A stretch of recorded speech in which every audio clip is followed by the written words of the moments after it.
Pak Abdul Said, tolong Buddha Nurul Huda segera dihubungi.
Terima kasih Ibu.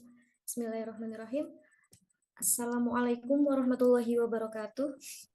Waalaikumsalam warahmatullahi wabarakatuh. Uhayyikum tahiyatan islamiyatan, tahiyatan mubarakatan, tahiyatan min indillah, ahsanu tahiyati tahiyatan min fadli rabbi. Innal hamdalillah na'maduhu wa nasta'inuhu wa nastaghfiruh wa na'udzu billahi min syururi anfusina wa min sayyiati a'malina. May yahdihillahu fala hadiyalah wa may yudhlil fala hadiyalah. Asyhadu an la ilaha illallah wahdahu la syarikalah wa asyhadu anna Muhammadan abduhu wa rasuluh. Rabbi shrah li sadri wa yassir li amri wahlul 'uqdatam min lisani yafqahu qawli.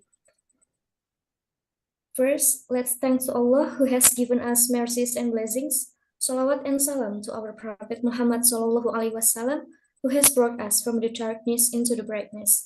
So, good morning, distinguished participants, ladies and gentlemen. Welcome back to the second day of our conference. Today, we continue the momentum from day one, and this is our final day. We have something special for you. In addition to our keynote session, today we will also have an exclusive workshop. So please stay with us throughout the day as we have a rich, exciting agenda prepared. I'm Hilda Rizky El Zahra as the Master of Ceremony today. It's an honor for me to introduce and welcome the honorable guests, Dr. Hadnung Triyoko as the President of IARELTI, and Professor Dr. Rahma Fitriani as the Head of Committee. And we are also privileged to be joined by our keynote speaker, Dr. Nurul Huda binti Hamzah, Professor Dr. Dedi Irwansyah, welcome Prof, and Louis Scott Conley And also we welcome all the presenter and participants of ERLT today.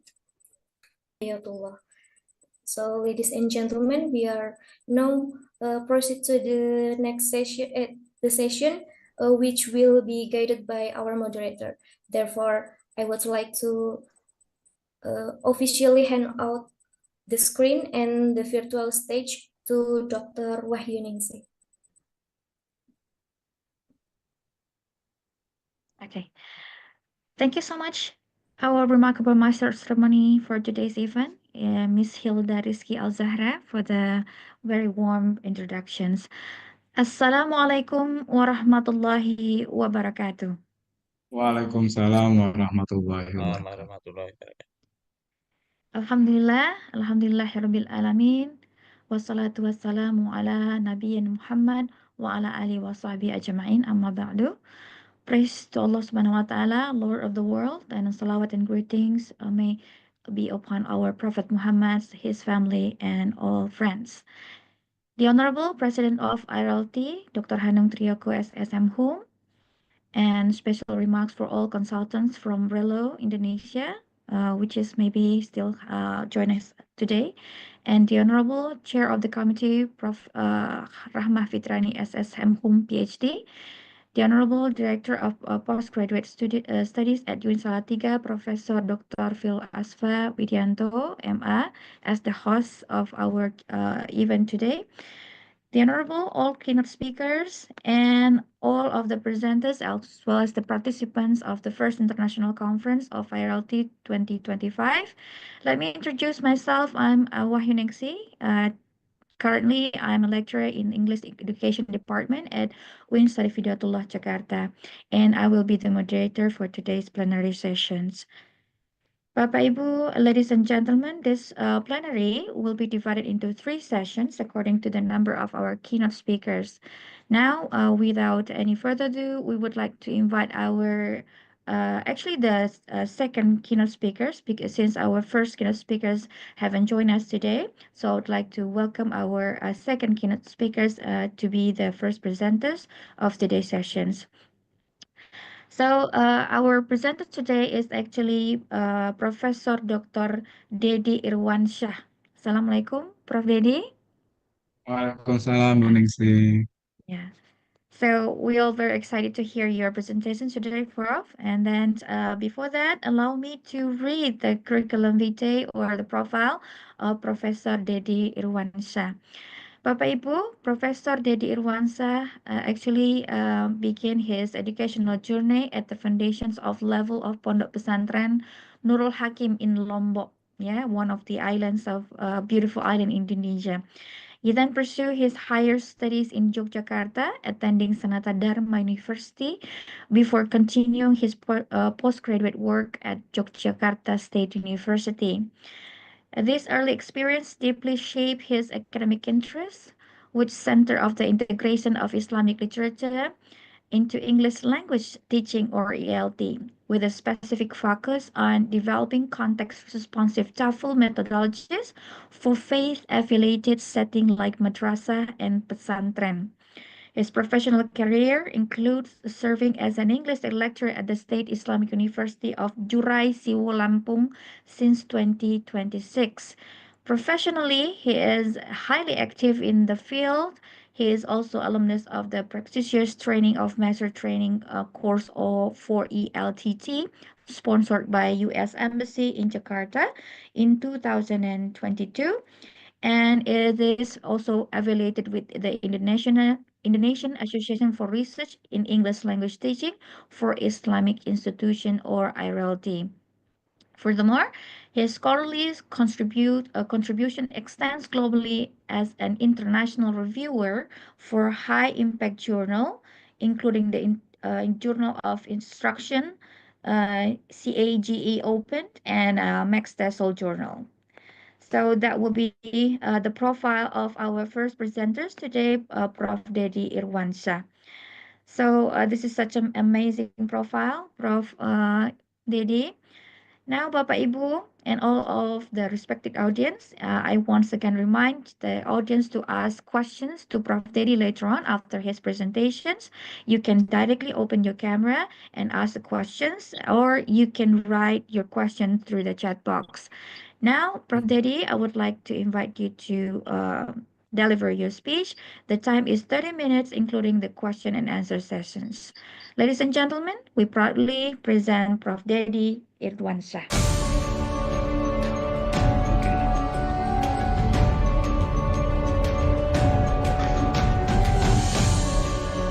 Thank you.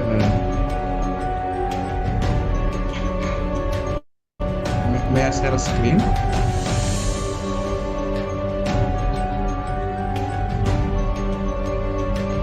Yes, Prof. Now you're welcome to share the screens under the title Islamization of Intention in ELT. Okay.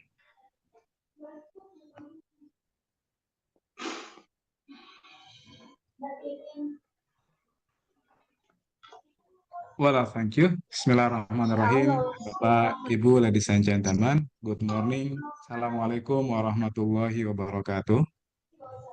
Waalaikumsalam warahmatullahi wabarakatuh. Shalom, Om Swastiastu, Namo Buddhaya, Salam Sejahtera, and uh, thank you, the moderator, Ibu Wahyuningsi, for a very kind introduction, and also to the organizing committee for allow me to acknowledge all the participants and all fellow speakers. We have Dr. Nurul Huda binti Hamzah from University of Indonesia and Louis Scott Conley from World States of Conference. Bapak Ibu, as the starting point for my presentation, I would like to state that intention is of paramount importance within Islamic educational tradition. Yet it is really within the global ELT discourse, it is still and as opportunity. I would like to talk about Islamic of intention in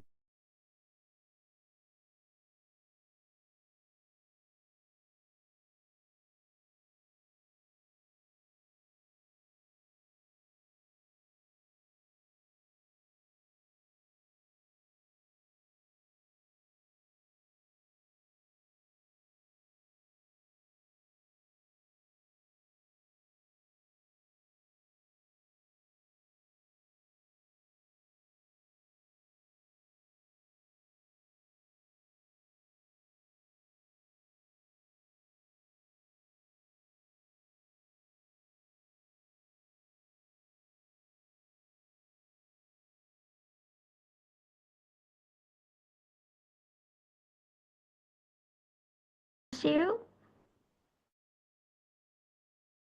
sorry, okay. How can I fix this? And no, it's good. You're connected again. You can Oh, move on. okay. Where were we? Second slide, probably. Okay. Yes, the second So, slide, Bapak Ibu, Prof. second Yes. slide. Okay, okay. Uh, uh, I found out that the community and Islam, especially its thing is like subject Islam code. For example, it can be used as a channel for projecting faith and I have presented this in this time. One that is sometimes seen as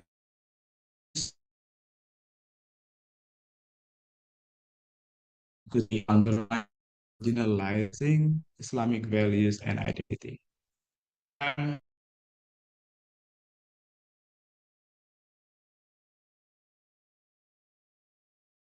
embedded in LP as cultural threat. Now, Bapak Ibu, the issues regarding secularism, Islamophobia, Islamization, and cultural threats might be real and need to be addressed responsibly. So, here's my position.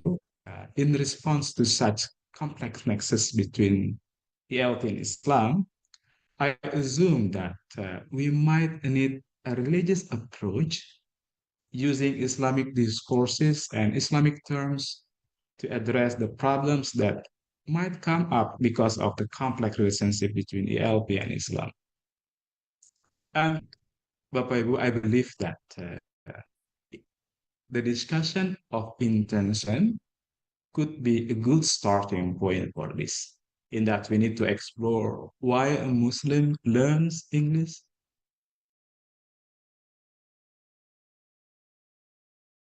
or why study Islam. Okay. I think the most likely response to this question is that a Muslim studies Islam to get closer to Allah. Liridho illah. Okay. And if the question is a little bit modified into why does a non-Muslim study Islam? It is almost certain that a non-Muslim studies Islam not to get closer to Allah. They, for example, might study Islam for academic purposes only. Now, Bapak Ibu, if we go deeper and ask why does a Muslim learner study English and why does a Muslim teach English? I believe that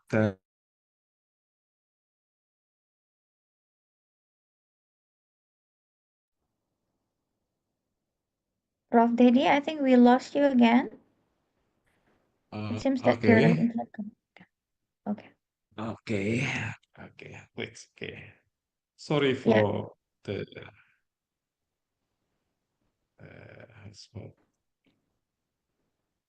what about now? Ooh, Yes. Yeah. Yeah. okay, sorry. Okay.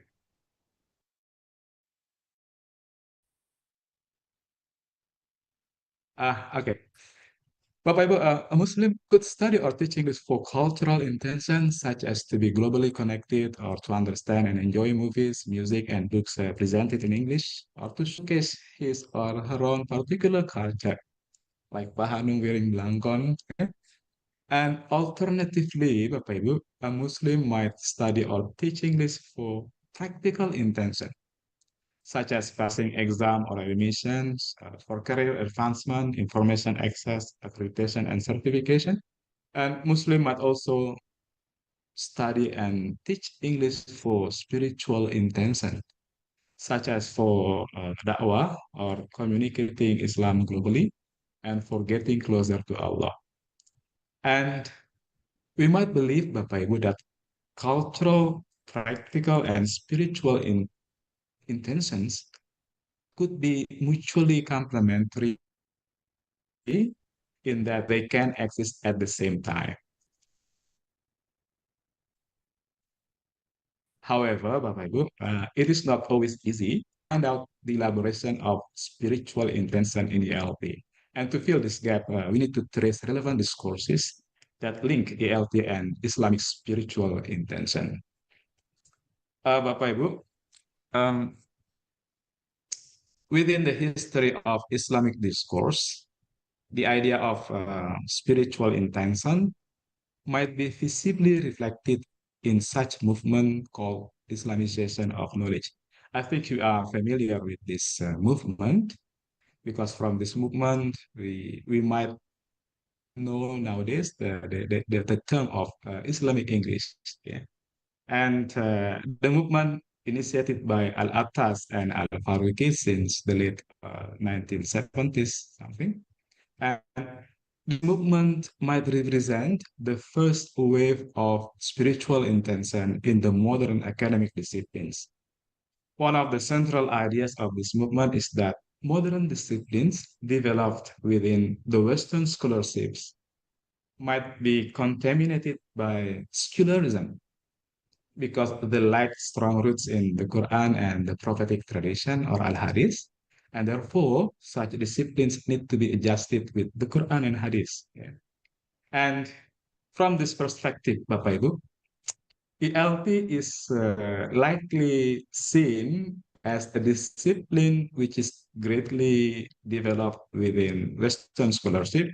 So it needs to be harmonized with nations. Okay. And Bapak Ibu, we can see this in many research we might have read. Okay.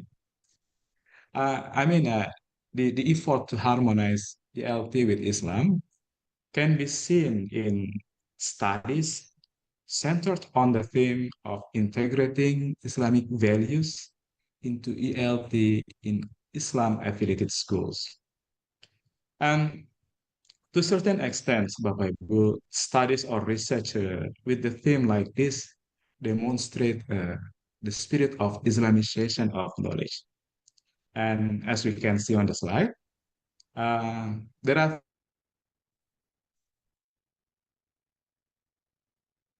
of the studies like this.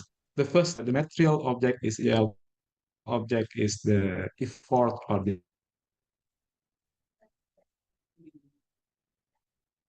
instill or infuse Islamic values. And the third one is that the research context is Islam affiliated schools like madrasah, santren, PTKIN, or integrated Islamic schools, SDIT, SMPIT, SMAIT, something like this, Bapak Ibu.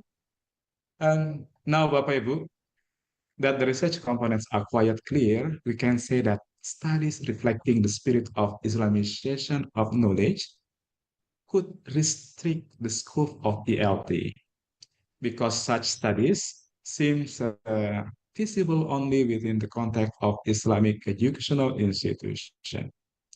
And such restriction, Bapak Ibu, at the same time, might present significant challenges, such as what if a Muslim teach English in public school with a diverse religious background among the students?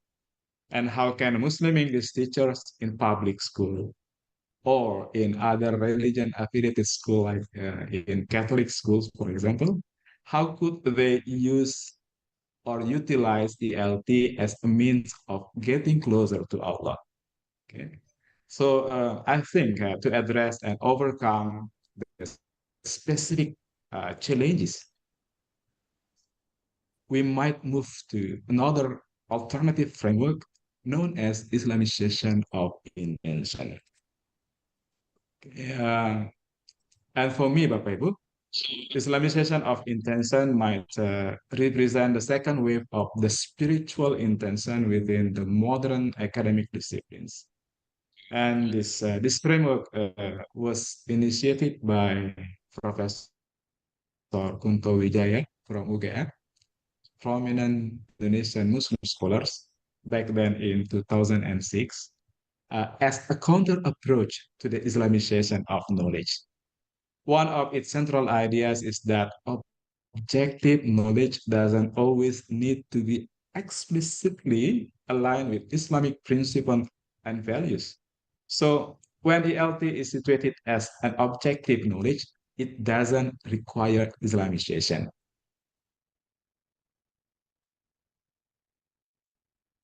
Because what needs to be Islamized is the teacher's individual.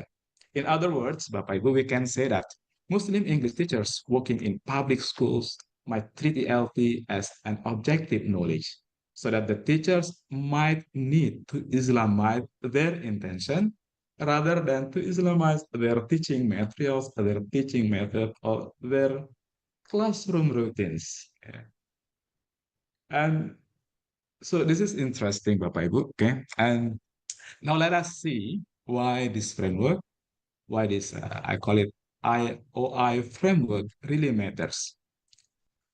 There are at least four compelling reasons why this framework deserves the attention from Muslim English teachers, Bapak Ibu. The first, like I said earlier, intention is of paramount importance within the Islamic educational traditions, and I will elaborate this on the following slide. Second, such importance of intention is rarely discussed in the global ELT. Okay, uh, And although intention might be something beyond pedagogy, it is among the most important components of ELT in pesantren, in madrasah, or in SDIT. Okay? And I think when we can operationalize this framework, okay, it will enrich the discussion of spiritual intention in LT. And most importantly, Bapak Ibu, this framework, okay, is applicable across the entire spectrum of education, including both Islam affiliated schools and public schools. Bapak Ibu, now allow me to briefly elaborate the connection between intention, Islam, and Quran. Intention or niyah determines the final reward of his or her action. Whether an action becomes an act of worship, becomes ibadah or not, depends entirely on the intention. So to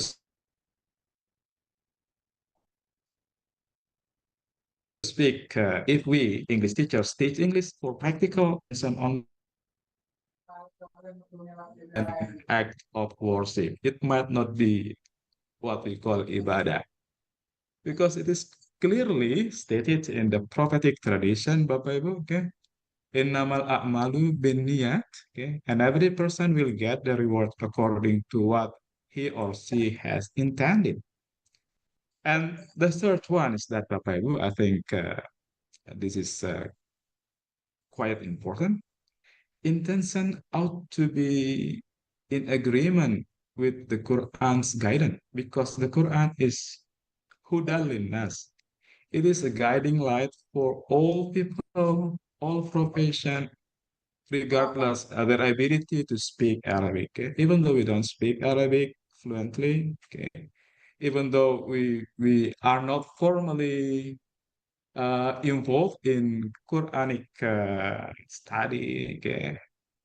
We still need to put Quran as our huda, our guidance. Okay, so the LT practitioners, okay, still should link their teaching activities with Quran's guidance. It is worth noting, Bapak Ibu, that when from my experience, when ELT is connected to Quran and the prophetic tradition, people won't view it as a secular subject anymore. And this explains why intentions need to be connected to the Quranic verses. Bapak Ibu, next, I think to elaborate the spiritual intention, I think we might be familiar with the Quranic verse saying, Inna solati wa nusuki wa mahyaya wa mamati lillahi rabbil alamin, which literally means surely my prayer, my sacrifice, my life, my death are all for Allah, Lord of the world. And for me, this verse can serve as the umbrella intention or niyah al-amma for every.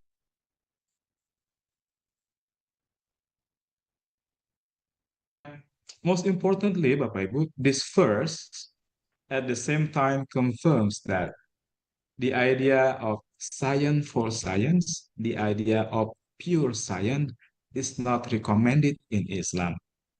Therefore, ELT in Islamic educational context should not be a pure science, should not be put in the lens of science for science, meaning to say that a Muslim must not learn English, must not teach English solely for cultural and practical intentions, Bapak Ibu. So Muslim teachers and learners should maintain the spiritual intention in the ELT, that is by utilizing ELT as a means for drawing closer to Allah. Bapak Ibu, besides the umbrella intention, Quran also contains verses that can serve as the basis for developing particular intention in ELT. For instance, Quran chapter 30, verse 22 highlights that the diversity of languages and ethnicities is a sign of Allah. And based on this Quranic verse, we Muslim teachers might teach English as a means of contemplating the signs of Allah manifested in linguistic and ethnic diversities. Additionally, Bapak Ibu, we can learn English or teach English as a way of practicing Quran chapter 49, verse 13. This verse promotes global peace, cross-cultural communication, and mutual understanding among diverse groups. Bapak Ibu, I would say that Quran, intention, and ELT should be interconnected. And I think this is just my thought, Bapak Ibu, that connecting relevant Quranic verses and ELT uh, appears to be a key way to operationalize the Islamization of intention framework within the field of ELT. And I believe, Bapak Ibu, that there are many other verses of ELT and which are waiting to be explored by us, ELT practitioners. And Bapak Ibu, finally, as the takeaways from my presentation, I would like to highlight that the idea of Islamization of intention can be operationalized within the field of ELT, and such operationalization might benefit Muslim English teachers who are working in public schools or who are working in Islamic schools but lack the necessary resources to integrate Islam and ELT. And this framework might also be useful for Muslim English teachers who decide not to explicitly express their Islamic identity in Islam. Oh, I mean in ELT, okay? And Bapak Ibu, I think that's the end of my presentation. I truly hope that ELT could be a means for us to get closer to Allah. And finally, ELT could be our stairway to Jannah. Thank you very much for your time and attention. I will now hand the session back to Ibu Ningsi as the moderator. Thank you so much for your presentation, Prof. Teddy. This is such a very great enlightenment for everybody, especially for us as Muslim scholars, Bapak Ibu. And I'm really excited with this materials, yeah, related to the Islamizations of the intentions. And such a great ideas that becoming a teachers of English or learning English doesn't necessarily that we need to be a secular, but we need to maintain the Islam, the value of Islam in our point of view. And then also even for the teachers who teach in the public schools, and we need to have a questions, yeah, that all of non-Muslims also can learn about Islam through English, right? All right, Bapak Ibu, such amazing presentation from Prof. Denny. I would like to invite anybody of you if you would like to ask any questions and address the comments or um, discussions a little bit with Prof. Dedi Irwansyah. I would like to invite you directly to open your microphone and raise your hand, please.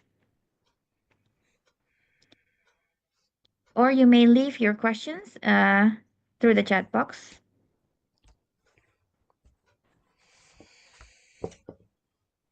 Okay.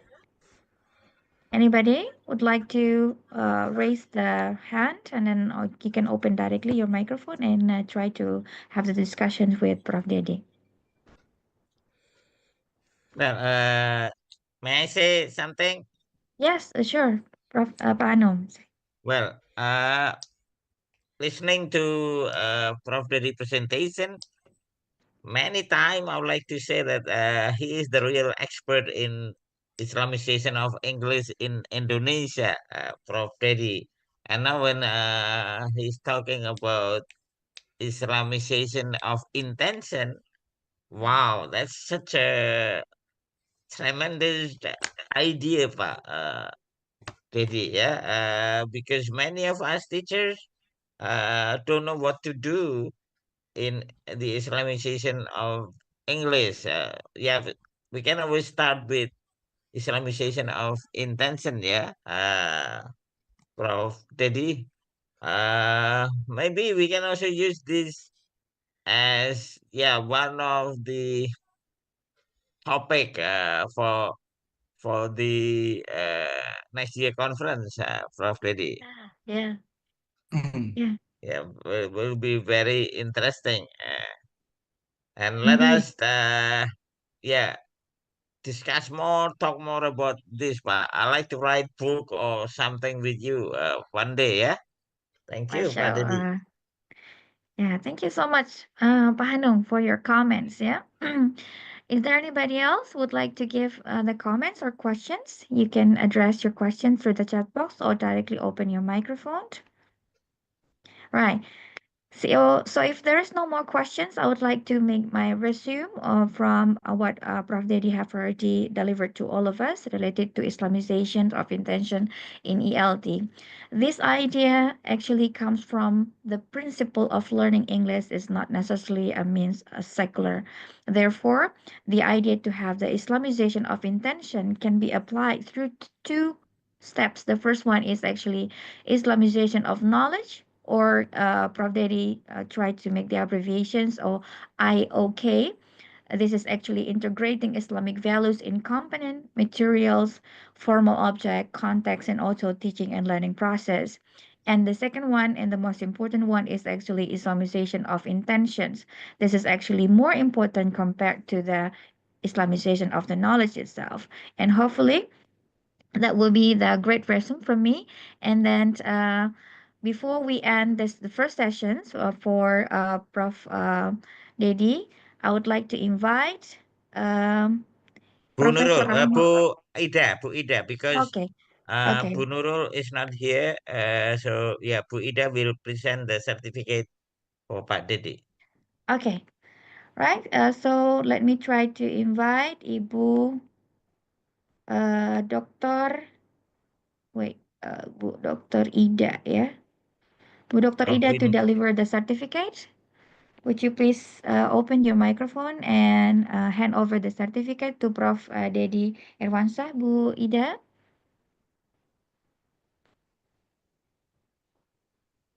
Bu Ida, are you here?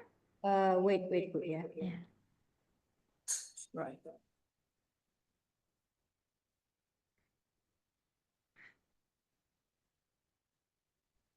you still off your microphone. Sorry. Yeah.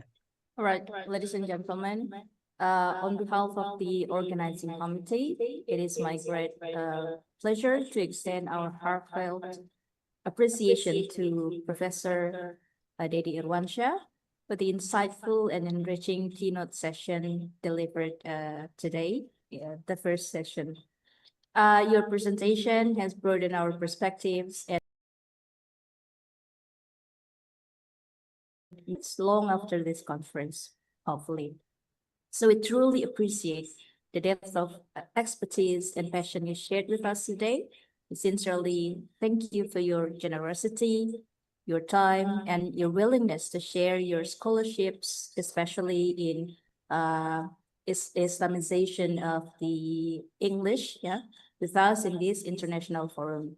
So with great honor, I now present this certificate of appreciation to Professor Dedi Irwansyah for your outstanding contribution to the first IARELTI International Conference 2025. Thank you once again for inspiring us, Professor. Thank you very much. Most Thank you very welcome. much. Yeah. Thank you, Ibu Siti Nurfaida from YN Kendari. We are looking forward to seeing you next year in Metro. Okay. Thank you, everyone. Okay. Thank you very much for Ibu Dr. Siti Nurfaida from UIN Kendari for helping us to hand over the certificate of the appreciation to our first keynote speakers today, Professor Dedi Irwansyah. Thank you so much for your very great presentation, Prof. Dedi. And then we look forward to see you again in other occasion, of course. In the next, the second RLT at Win Lampung. Thank you so much, Prof. Dedi. And then we're going to move back to the Okay. MC for today because we still have another sessions with the second keynote speakers. Now, I would like to hand over the screen to the MC again, Mbak Hilda. Well, Mbak Hilda, we have got information that Bu Nurul Huda got technical problem with the Zoom, so she's not here yet. And I have talked to Louis, uh, I'm and she already is. here. I'm sorry. Sorry about that. Oh, Okay. okay. Yeah, my apologies for being late because I miscalculate the time between Malaysia and Jakarta. I thought that it's plus 1 hour. I'm so sorry. I'm extremely sorry, everyone. It's my bad. Yeah, it's okay. It's okay, Doctor. Yeah. Okay, thank you very much for the excellent presentation, Professor Dedi. And we are going to the next keynote speaker, Dr. Nurul Huda Hamzah. Okay. Thank you very much, everyone. Assalamualaikum and hi, ladies and gentlemen, scholars and friends. Selamat datang to my session. Today, I'm planning to dive into a topic that both I think is timeless and urgently relevant, which is the voices of identity, how language maintenance and shape communities and nations. Okay. Well, Wait a minute, Dr. Nurul. Yeah. yes, Allow me to read your curriculum vitae first before you come up to the materials. definitely. Okay, yeah. So first of all, welcome to this conference. We're waiting for you, and we are very keen on listening to your explanations today. Let me introduce myself. Actually, I'm Wahiningsi as the moderator today. Allow me to welcome you. Thank you so much for having here, and then we're very glad that you finally made it. Maybe there's a kind of a technical issues earlier, right? Bapak Ibu semua. So let me try to read. Who is our second keynote speakers today. Of course, we really want to know about her first before she come up to the um, title of her presentations, Voices of Identity and How Language Maintenance and Shift Shape Community and Nations. So her full name is actually Dr. Nur Huda binti Hamzah. She is a senior lecturer in applied linguistics at Faculty of Language and Linguistics, University of Malaya, Kuala Lumpur. She received her PhD in Applied Linguistics from Newcastle University, United Kingdom in 2018. As an educator, she teaches primarily in the field of sociolinguistics. Currently, she serves as the Deputy of Dean of Students Affairs at the Faculty of Language and Linguistics. In her administrative role, she strongly believes that international collaboration and cooperation are underutilized tools for promoting linguistic and cultural enrichment among learners. Driven by this conviction, she has actively promoted international teaching exchange program and devoted significant effort to initiating such collaborations. Her research interests focus on language maintenance and language shift, or LMLS, particularly among minority communities in Malaysia. This includes work with the Baba Nyonya Paranakan. So that will be the short profile about our second keynote speaker. Now, without any further ado, I would like to hand over the screen to Dr. Nurul Huda. So, time is yours, Nurul Huda.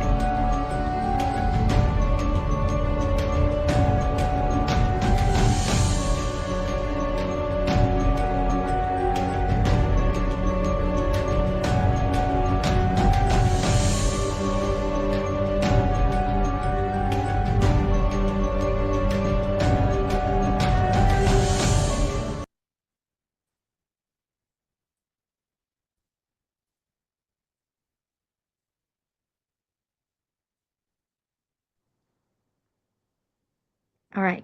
You may say share your own screen, or we will help you. Right, I'm sharing the screen. Can you see my Okay. screen? Oh yes, yes, yeah. It's visible. Thank you so much. I think I've already mentioned once, as well as the chairperson has also mentioned the title of my topic today, but I would also like to, use this platform again to sincerely apologize for the miscalculation of time between these two places, because Indonesia is such a big country. So, I got confused along the way. I'm so sorry about that. I was actually in another meeting before, but thanks to Professor Shahid and also Dr. Hanung for reminding me via email Okay. and WhatsApp. I really That's appreciate it. totally fine, Dr. Nurul. So, before we discuss the case study related to Chetty Malacca, is also one of the peranakan in Malacca, Malaysia. So let us examine a little bit on what actually language shift and language maintenance within it. In other words, we need to look at the current, or we need to explore at the latest trends in applied linguistic and language research. For your information, emerging trends in Recording in applied progress. emerging trends in applied linguistic and language research is not something new, but from my reading, from the previous literature review, these are among the trends in research, not only linguistics, but also education.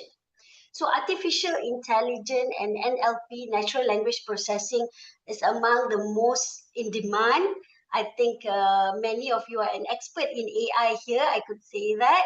But in linguistic areas, we do have other areas such as multimodality, identity, corpus, and many more. So my focus today will be on language and society because it's very dear to us. Every single one of us should belong to one particular society. So it is very important to understand what language is. Of course, there are various, definitions from one scholar to another. A simpler way to make it more understandable to laymen is just a system which consists of a set of sound as well as system written symbol which are used by us, by people of a particular country or region for speaking or writing. It's very simple. Okay, moving on. Since the focus of my study is language and society, or socio-linguistic, in other words, it conveys the same meaning. This is the easiest definition to understand. Well, language maintenance and shift falls under the umbrella of socio-linguistic. So language maintenance means you continue using the language across the generation, but language shift is where, there are some gradual changes along the way. Moving on, since the focus on my study was actually on voices of the communication, so we are at the same time exploring their thoughts. So it is very important, when I carried out this research, to look into how they express themselves. Look into their dialect, their accent, to whom they are talking to, and things like that, and how they carried their heritage. As you know, language and culture, they bind together, right? And also how they negotiate their belonging, sense of belonging among the community, as well as the community other than theirs, And I also need to look into the identity show up through language. That is very important. Our language, our culture is what we are today, right? Okay. And of course, the social role of language is important, in such research, especially when it is related to the voices of community, because it reflects on how language behavior often to be at times complex and subtle. All right, I'm not going to go through that. I'm just going to give you the gist of the content of my presentation. Well, not only that social role of language is important, but when we talk about language and identity, they are both closely related. So language itself is actually a DNA, our DNA. If you are from a Betawi community, your DNA is Betawi. If you are from the Batak community, your DNA is Batak. If you are a mix of both, a part of you is Batak and another part of you is Chinese, for example. So your identity will split into two and the study will be more and more interesting. And just so you know that now people are making use of research on language, identity and whatnot, and they kind of like combine with artificial intelligence to get a better idea. Multidisciplinary is in demand, research in demand nowadays. So if language shift occur, then culture assimilation, modernization, or survival strategy will somehow come into the picture. So when we discuss, when I share with you one of my case study, you should be able to get a clearer picture on that. Okay, when I go through and did my reading, I noticed that I often find that people use language shift, but at the same time, there are also certain definition or words used like language transfer, language replacement, and language assimilation. At one point, I got a little bit of confused, but through my reading, I come to understand that all of it, actually convey the same message. It's more or less about the process and the product outcome. This is also very interesting. People often ask me as a scholar, how does language shift happen? I say it often happens with or without we noticing it. So it happens at the macro level. It can also occur at the micro level. It happens at both levels. Let me give you one example. For instance, if a family that traditionally spoke a regional language to their children at home, and suddenly it is a need to expose our children to the national language with and this is known as micro shift. It is a need. The need of shift is because they want their children to survive in school, to score in their examination, to get a better job.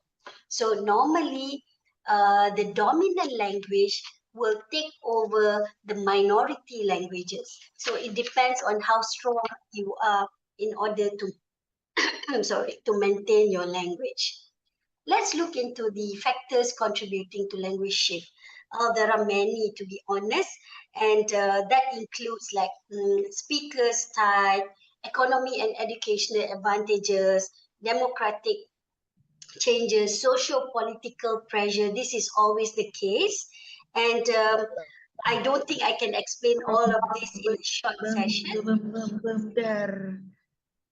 I don't think I can explain all of this in a short session, but these are among the major contributing factors to language shift. Okay, I have also did a little bit of reading, in order to understand my study before. So these are among the minority communities in the world. Like for example, in Japan, there's one community known as Ainu, and their language is endangered. So whether they like it or not, their culture will also be endangered in future.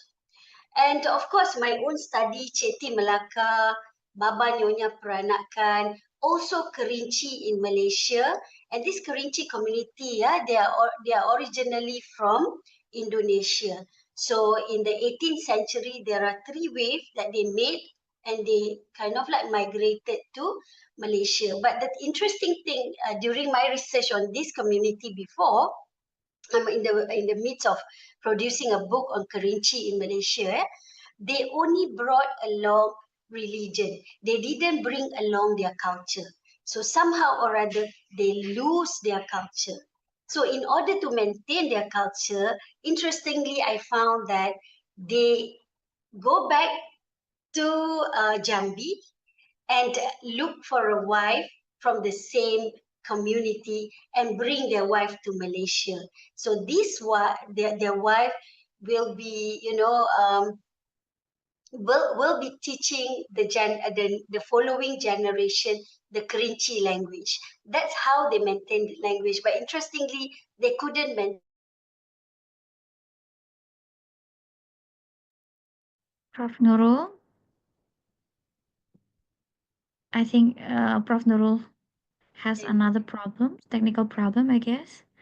Can you hear me? Oh, yes, yeah. Sorry. All right. Okay, so I was actually talking about the Kerinci community. Yeah, they are originally from Indonesia. So interestingly, the third wave who come to Malaysia, they settle down in Hulu Langat, not Kuala Lumpur, but Hulu Langat.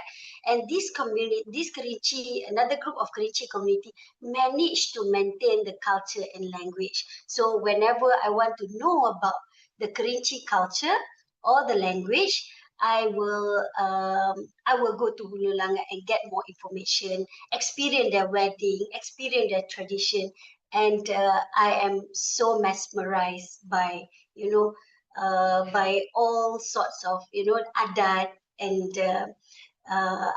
pantang larang. Okay, not only in Asia but also in England. Yeah, for example, the Wales or the Welsh community, the Scottish community in Scotland, they are also facing endangered. Yeah, also Maori in New Zealand, even though the land belongs to them, but their language is honestly endangered. As well as in the US, yeah, the Hawaii, their language is also endangered because English has taken the wave and English has become the first language not only in school but also at home. Right. Moving on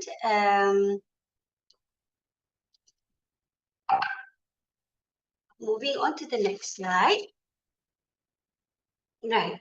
Um, Malaysia is the home of diverse range of minority communities. Yeah, we are a very small country as compared to Indonesia, but we also have small minority communities, not as rich as Indonesia, not as rich as Thailand, but there are quite a lot, yeah, especially in Sabah and Sarawak.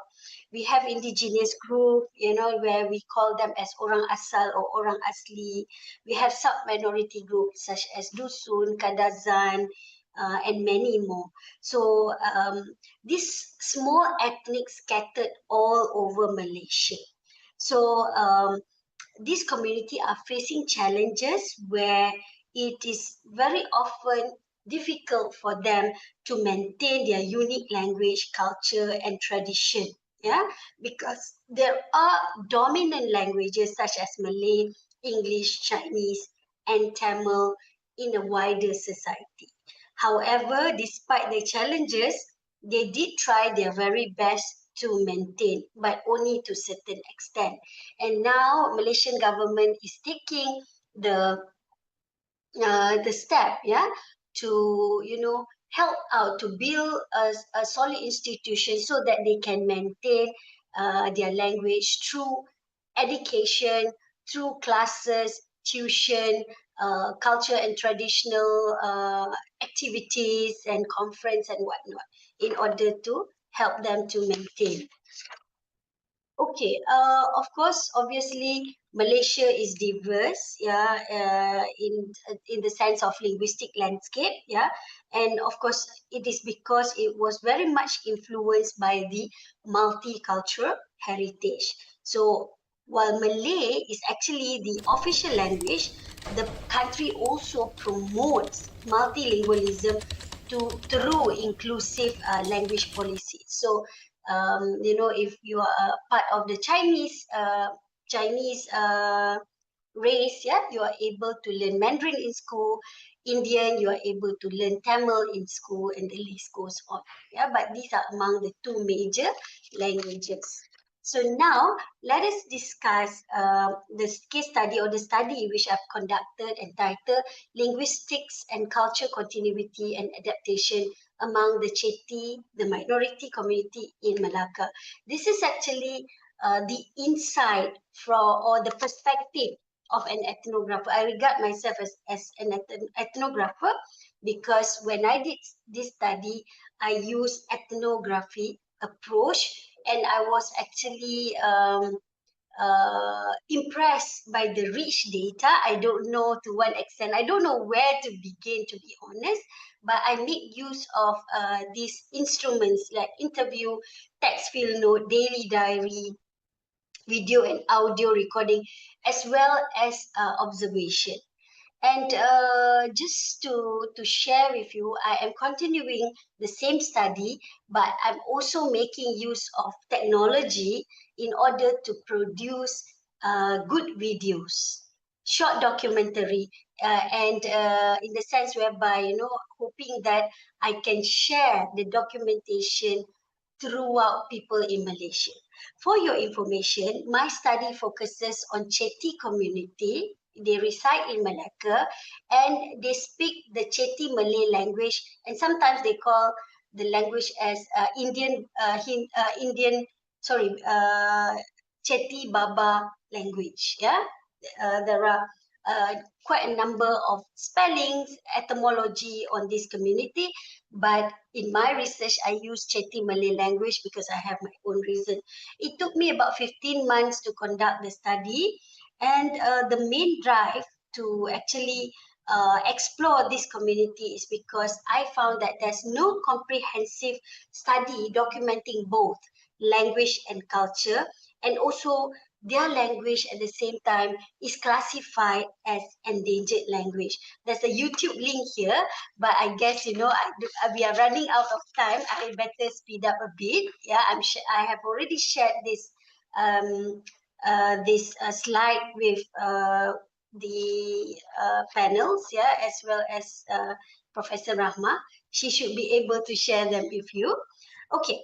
Well, just a little bit of background. They are originally from Kanchipuram, India. They came all the way to India, to Malacca, and through my reading, written by a Portuguese writer known as Tommy Pires, they said that there's another version where they come from India, they stop in Indonesia at one of the states in Indonesia, then from there they come to do they trade in Malacca. So they are 3 stops altogether. Well, there are few sources which say that to this at this moment those information are correct. Yeah. Okay, getting back to their background, yeah, a little bit of their history. They came in the 15th century, and there are some notes saying that they came much earlier, and then they reside in Chetty village, Malacca. Yeah, up to now, the village is still there. They are merchants. Yeah, in Tamil, it is pronounced as Sherti. Yeah, and this community rise via intermarriage. Reason being is because trading in the 15th century can be difficult. While waiting for the monsoon, they they have decided to marry the locals. The locals here during that time were actually Javanese, Bataks, Malay, as well as Chinese who came from China who settled down in Malacca. So from this intermarriage, this Chetty Malacca community was actually born. Right.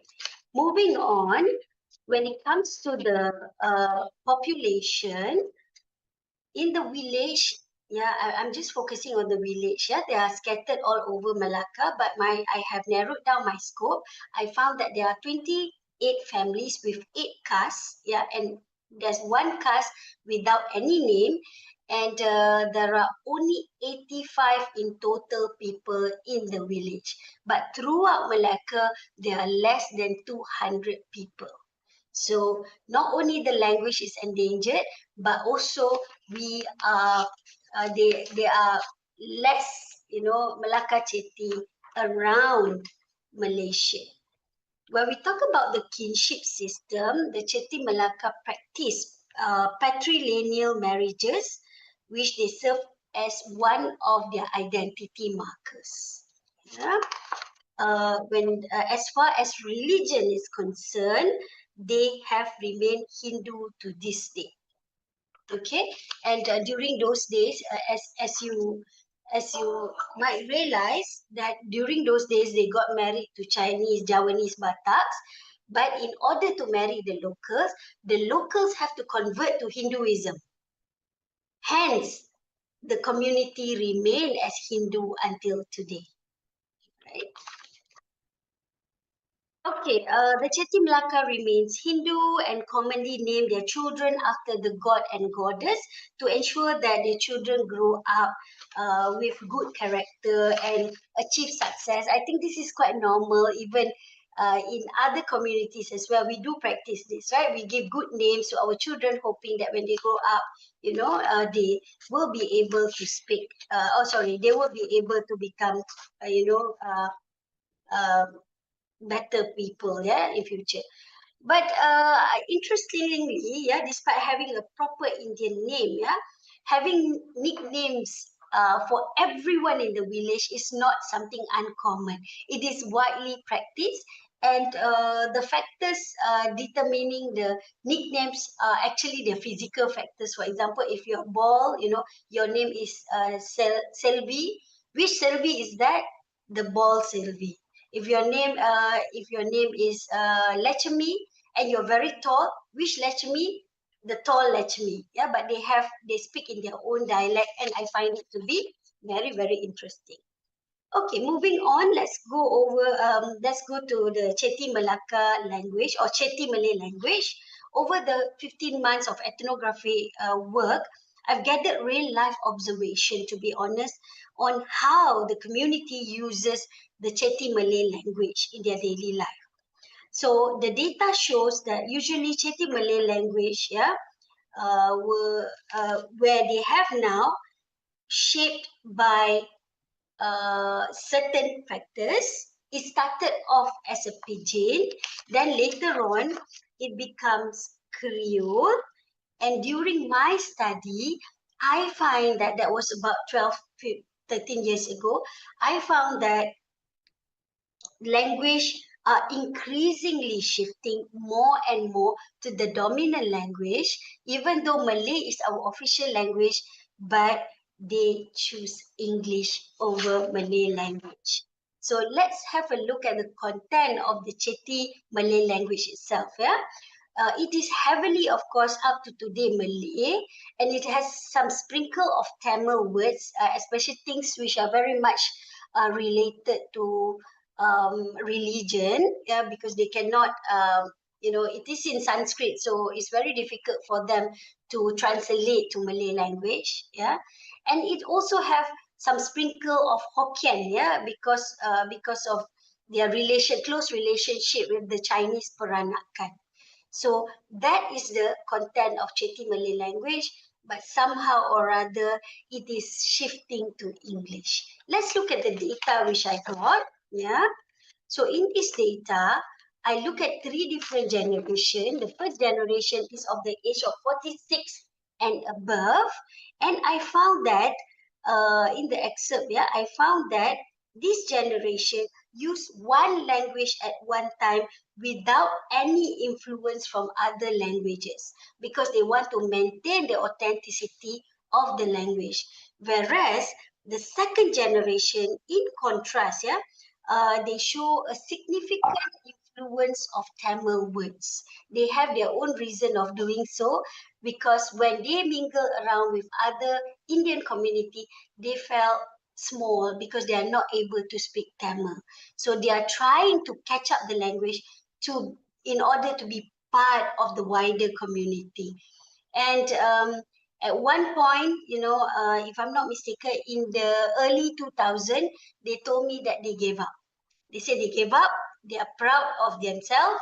Instead of learning Tamil, they said, might as well we remain our language, but my finding says otherwise. They said that they use only Malay, Chetty Malay language at home. During my 15 months observation, most of the time they use English words in their conversation. As you can see in the third generation. So after 12 years, I visited the village again, and I found that small kids nowadays speak more English than Chetty Malacca language. So honestly, the language is endangered, and sadly, I can say that although Malaysia, or we have no longer been colonized, but language of the colonizer is still highly regarded. Yeah. Okay, this is among the data which I'm not going to discuss everything. The data which I've discovered are the whole treasure chest of language expression. They use a lot of proverbs, idiom, simile, in Malay, we have peribahasa, simpulan bahasa, pantun, dondang sayang, compliment, respectful language and whatnot. And interestingly, I found that most Malays in Malaysia no longer use certain words or certain simpulan bahasa, perumpamaan and whatnot, but the Chetty still maintain. And at times, I felt that I was confused in between, because I found that, some of the words actually from Indonesia. But when I track back, I say, well, their grandmothers and whatnot are actually, from Indonesia, Javanese Batak. So then I tell myself that, oh, there's nothing to be surprised of, because they are all, this is very normal, because the mother tongue come into the picture during that time. Okay, they are also very famous for non-verbal communication, beside indirectness speech.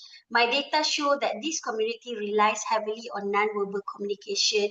They use a lot of gesture, body language, subtle action that carry meaning just strongly as words. This is quite normal in most community. But interestingly, they have a lot, which I think I'm running out of time. I can't be discussing all. All Okay, right. coach. Yes. Dr. Nurul, I would like Yes. to remind you that your time's left 2 minutes. All right. So a lot of code switching and code mixing. These are their culture, very rich. And if you look at the clothing, it is quite similar to the Acehese people. If you look at their wedding dress, it is very similar to the Acehese people, I could say. Right. So all in all, I would like to conclude that there's a lot to say in the conclusion, but I think I would like to end my talk with 7 words only. Preserving the language means preserving the community. With that, I thank you. Thank you so much, Dr. Nurul Huda. This is some things that also happens in our country, Indonesia, Dr. Nurul. Based on the latest report in 2022, there are 718, around 718 languages in Indonesia, and almost 140 of them are also in dangers of extinctions. And I think this is really nice for you to share what you have done to search and figure out how and maybe from this research we can make a kind of awareness of how important to have the language maintenance and then put our voice and keep our identity in our language, even though we use English as international language, or even you in Malaysia use it as a second language. Thank you so much for sharing, Dr. Nurul Huda. Now it is the time for you to ask a question, Bapak Ibu, and you can open your microphone if you're willing to ask directly. But in the meantime, I'd like to read some of the questions in the chat box, Bu Nurul Huda. First of all, I'd like to read from one of your colleagues, I think Pak Abdul Shahid. He said that based on the slides and considering the nation 2027 policy on compulsory English as well as Malaysia's long experience introducing English in primary schools, what factors accelerate language death in minority communities and what measures can realistically slow the shifts? So, what will be the answer for that, Bu Dr. Nurul? Okay, thank you so much, Bapak Shahid. Right.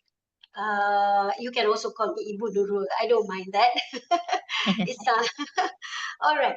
So, like I mentioned earlier, there are many factors contributing to language shift. Yeah, among those are institutional dominance, economic and social mobility, power and prestigious of language. You know, they will go because another language is more prestigious. That's a minority. I want to be part.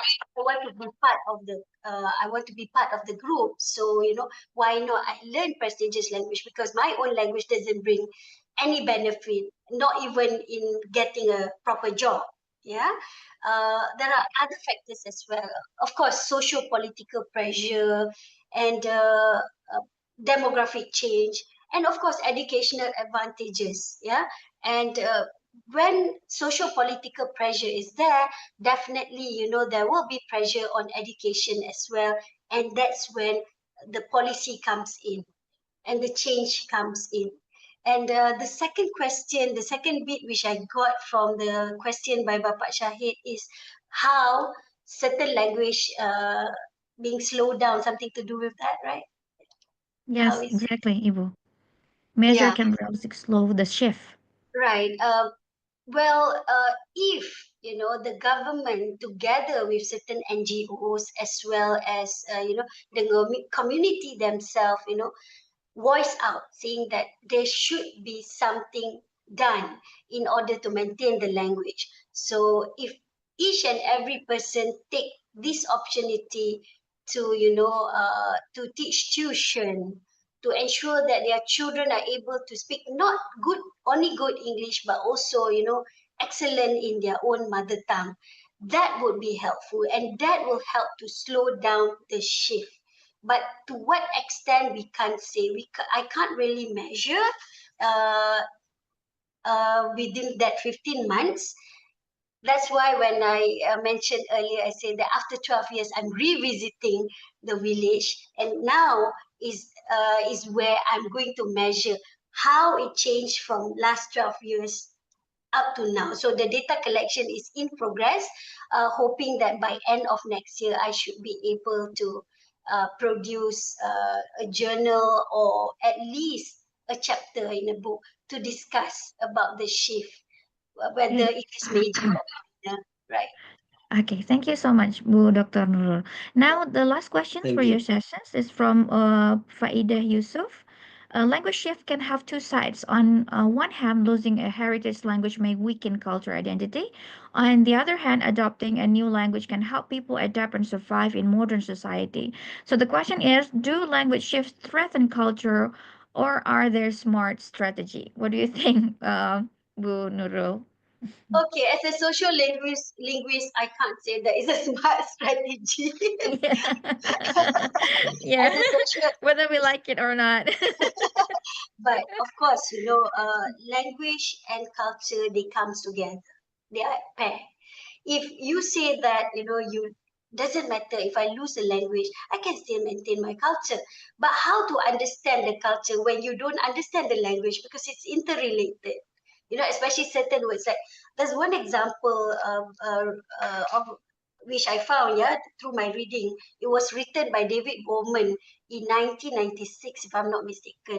He did a research on a British Indian, Indian, British born Indian. Yeah. So it seems that they say that it's fine if you lose the language. English is more prestigious. English is in need in school, and you know the parents' mindset says that oh, we don't actually need, you know, we don't actually need Punjabi, we don't actually need Tamil, we don't actually need whatever language, but we can still maintain our culture. But it is more of like a stage culture, you know, during Eid, for example, Hari Raya, yeah? They Yeah. only wear sari, they only wear, you know, whatever clothing they call, yeah. But when I asked them, from my reading, and of course, you know, when I was there, I asked them, what is this for? Why do you have this? Oh, we are not sure. It's just tradition. Can you explain a bit? I don't know. Yeah. So what Mm. are you cooking today? Is it biryani? No, my mother cooked some. I don't know how to even pronounce the name.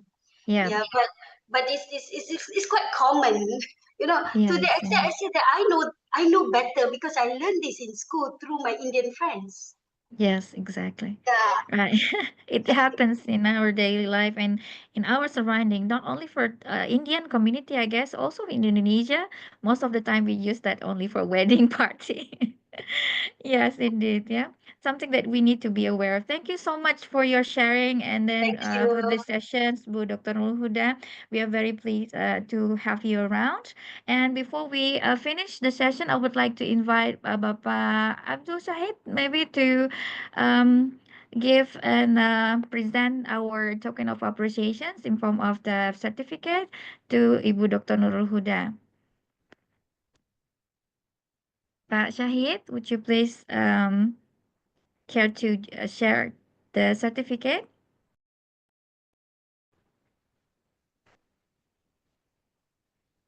Pak Shahid, you're still here?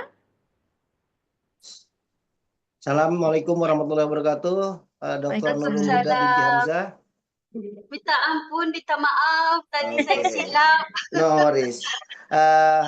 We would like to award our certificate of appreciation for your insightful presentation about language ship, language maintenance, and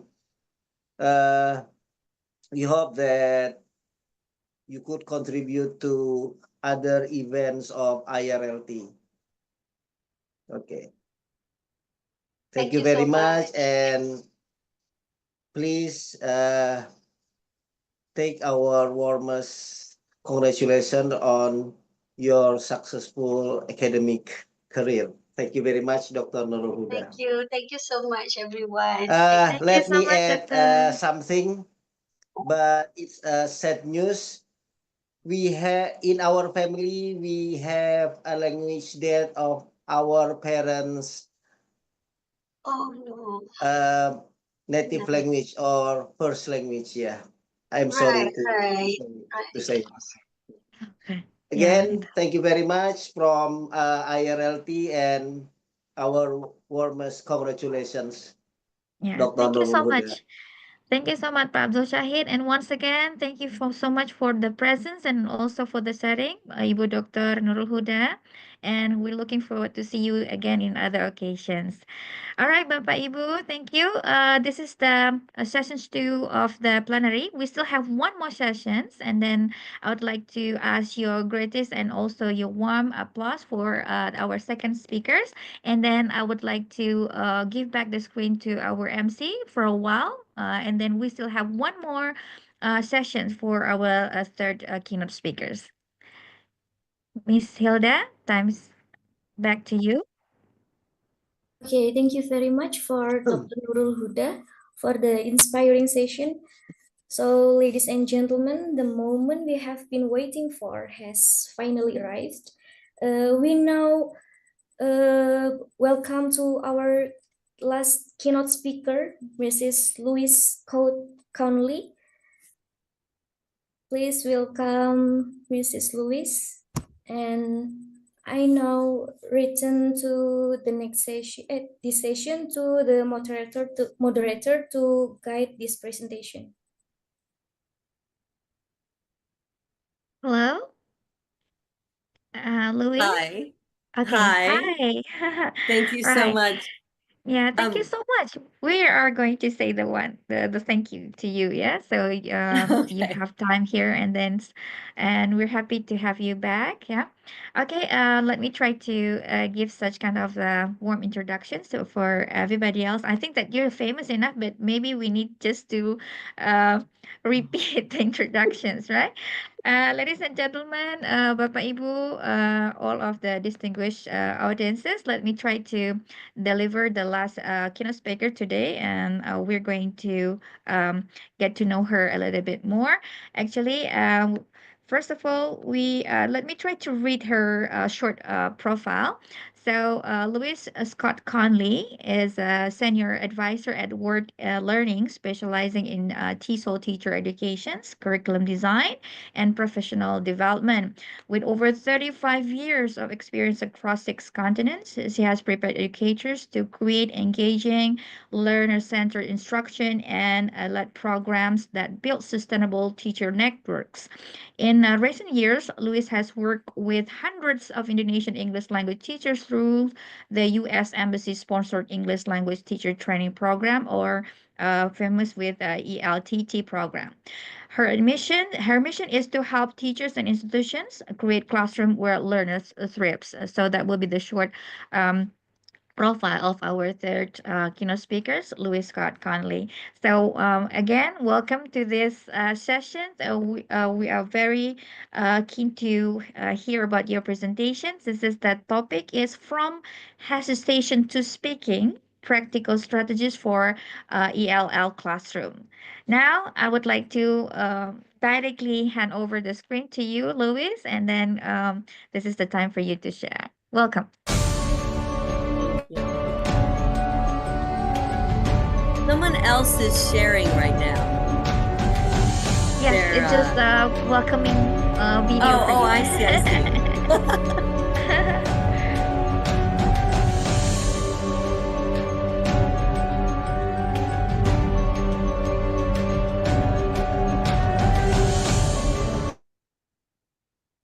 All right. Okay, Thank you. So you will share yourself, or we will have it for you? I've got it. Okay. Thank you. All right. Selamat pagi, bapak dan ibu-ibu.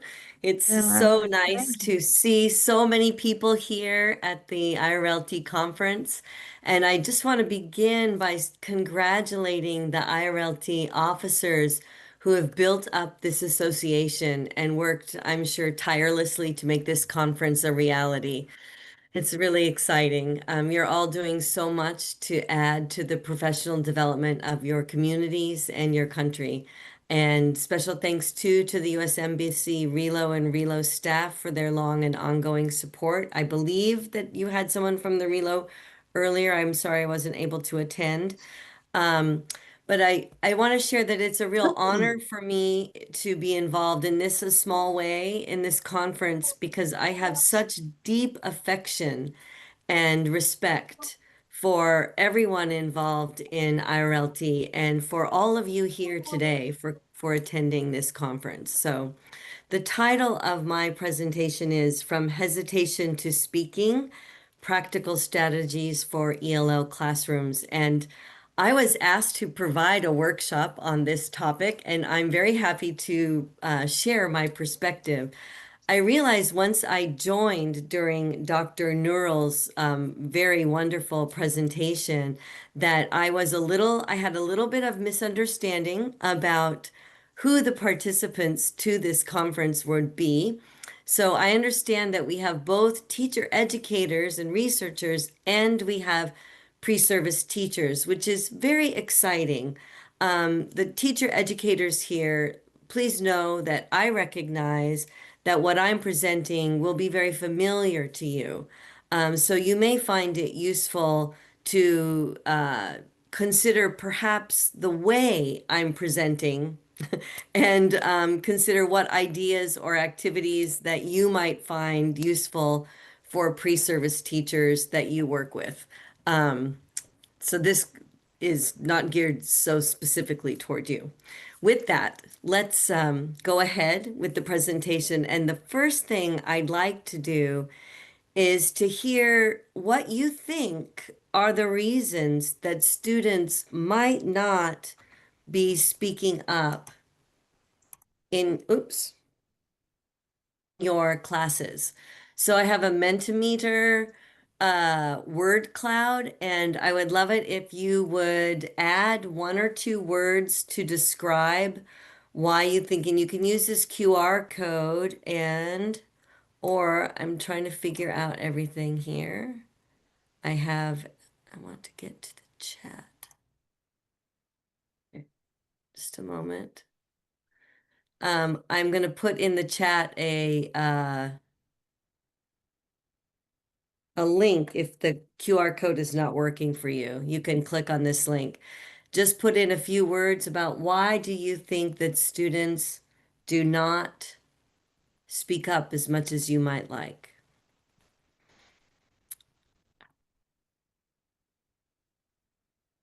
I'm going to go ahead and move that to, no.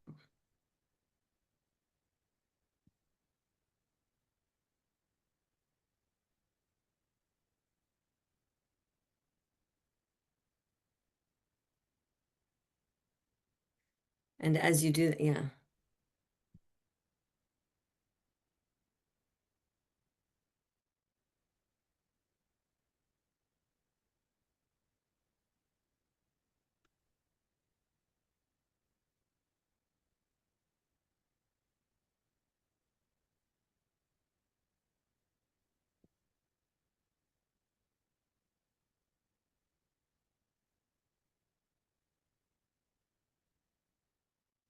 Yeah.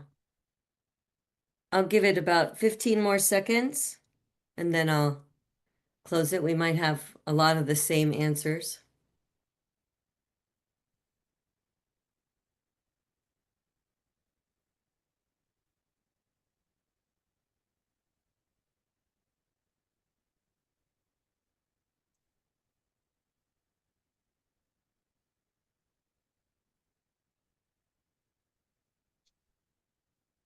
Okay.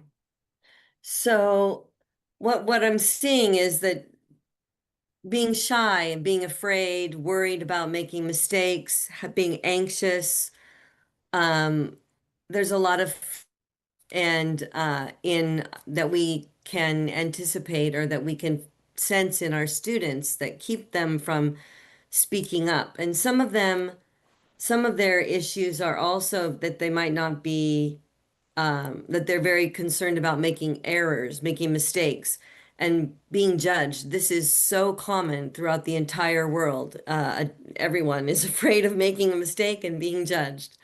Um, yeah, they don't know what to say. They can't produce the words they need to say. So let's, that is very common. What you brought up is what we often see. So I have some stories of three types of or three students that I wanted to share about that share a lot of the things that you mentioned in your word cloud. One, I had a student who he actually had to say. He had a lot of language, but every time he needed to speak, he froze. He just couldn't do it. And so what I did was I found a person in the class that he was comfortable with, a partner, a trusted partner that he felt more relaxed with. And I provided the class, but specifically him, but to the whole class, sentence stems. You know, like the beginning of a sentence that he could use in the activities that he was being asked to speak. And I also included cues for follow-up questions like WH, how questions. And I had those on the board. And what I noticed was when he got stuck, he would look and he would get an idea to get him started, and then he could keep going.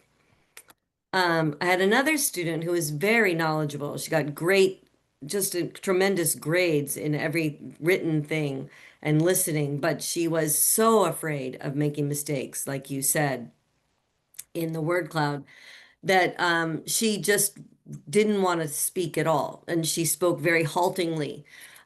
So my approach to that student and that kind of student was to work a lot in my classes on sharing that mistakes are okay. And I said mistakes are okay, they're learning opportunities many, many, many times. But I also told a lot of stories about myself as a language learner and the funny mistakes that I made. And then we could laugh at my mistakes and I could show them how I learned from my mistakes. I also affirmed the mistakes when they made mistakes. I would often say, thank you for that. I can see now where we need to do a little more work. Or thank you for speaking up that way. I appreciate that. Let's work on this. And so my approach to the mistakes was appreciation, both in my own and in theirs. And we had a little fun stories about mistakes. I also had some students who weren't shy, but they just did not produce. Maybe they weren't so interested. I'm not sure exactly why they didn't produce. They could speak. And what I did with them was I gave them a lot of low stakes speaking practice. Like they would do warm-ups where they would have to talk to each other. One thing I did is every morning they did a little small talk greeting with somebody. And they enjoyed that and they started speaking more. And I also provided them with a lot of gap activities, which are structured and require students to speak in order to do the activity. And they responded to that a lot. And I did notice that they, anecdotally, I did some unpublished research on that. That group made a lot of progress, interventions. So these three stories have in common an approach to, or a mindset to teaching that, that I share with many people. And in this session, well, let's look at these. The approach that I want to look at is, or the mindset is the, sorry, I have many screens, is looking at this approach of a gardener or a brick wall builder. And I just want you to think about which of these images looks more or feels more like your class. You don't have to answer, you can just think about it. Which looks more like your class recently? And pre-service teachers, I understand you have some experience teaching, so you can still answer this question.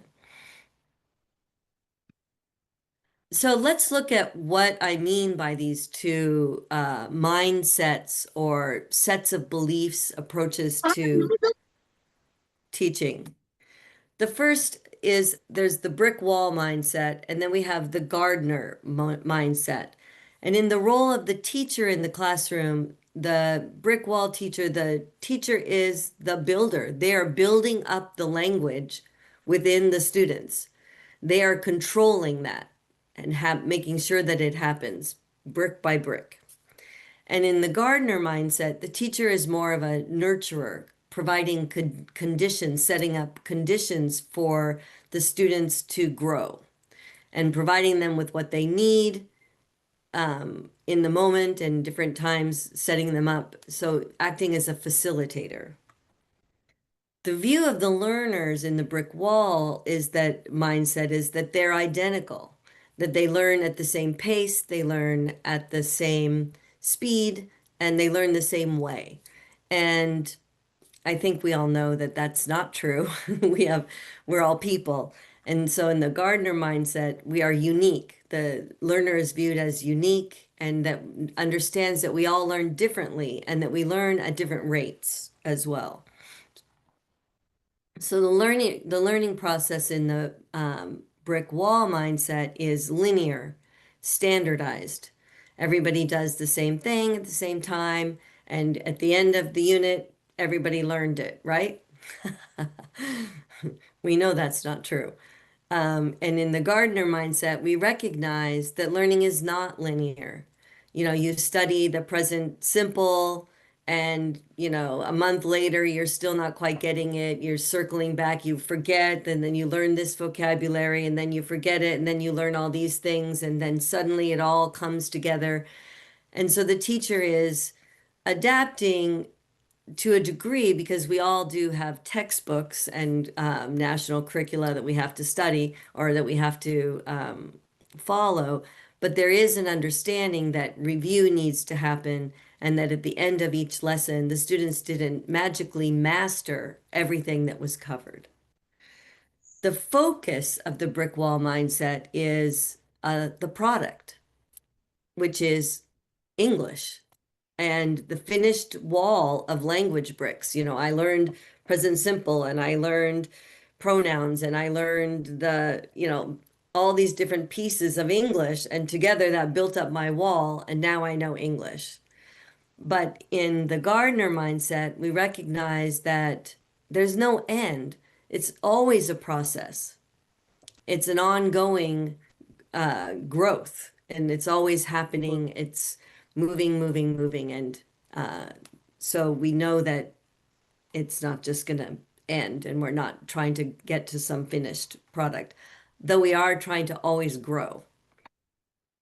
The methodology of the brick wall, especially at the lower levels, not as much at the higher levels, is grammar drills, rote learning or memorizing, and learning pieces of language.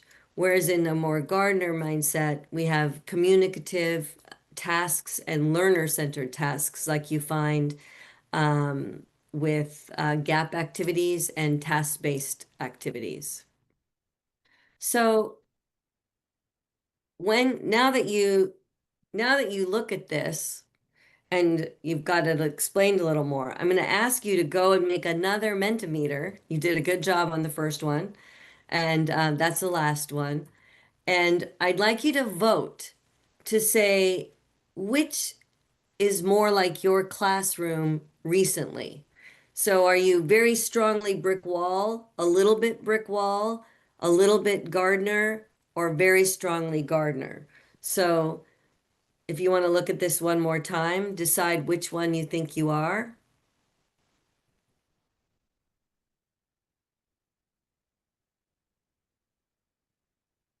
And then vote. You can just vote with the number. Strongly brick wall is 1, a little bit brick wall is 2, and go ahead and go to the QR code. And then I'm going to put the link in the chat. Just in case.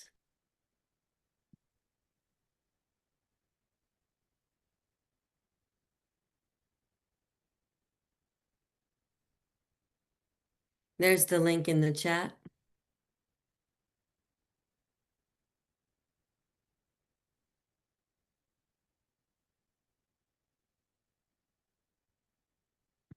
Can you see this? Yeah.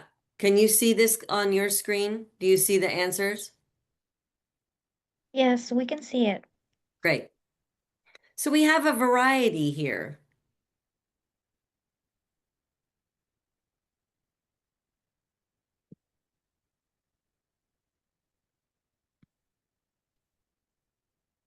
Just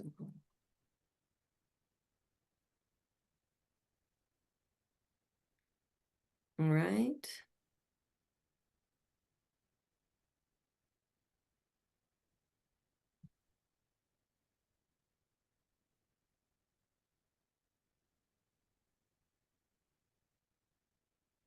Just a moment.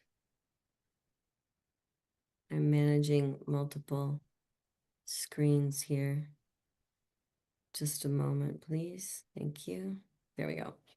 Okay, so we do have some people who can identify with the brick wall mindset, and we have people who are also identifying with the garden mindset. I don't have that many people who have voted, but that's okay. We'll go ahead and move on.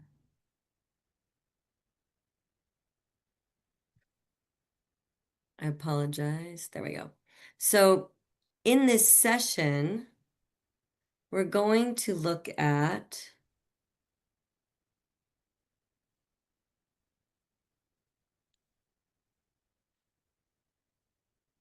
we're going to look at techniques that help students speak more. Gap activities, using scaffolding with sentence stems and visuals, error treatment, and predictable speaking slots.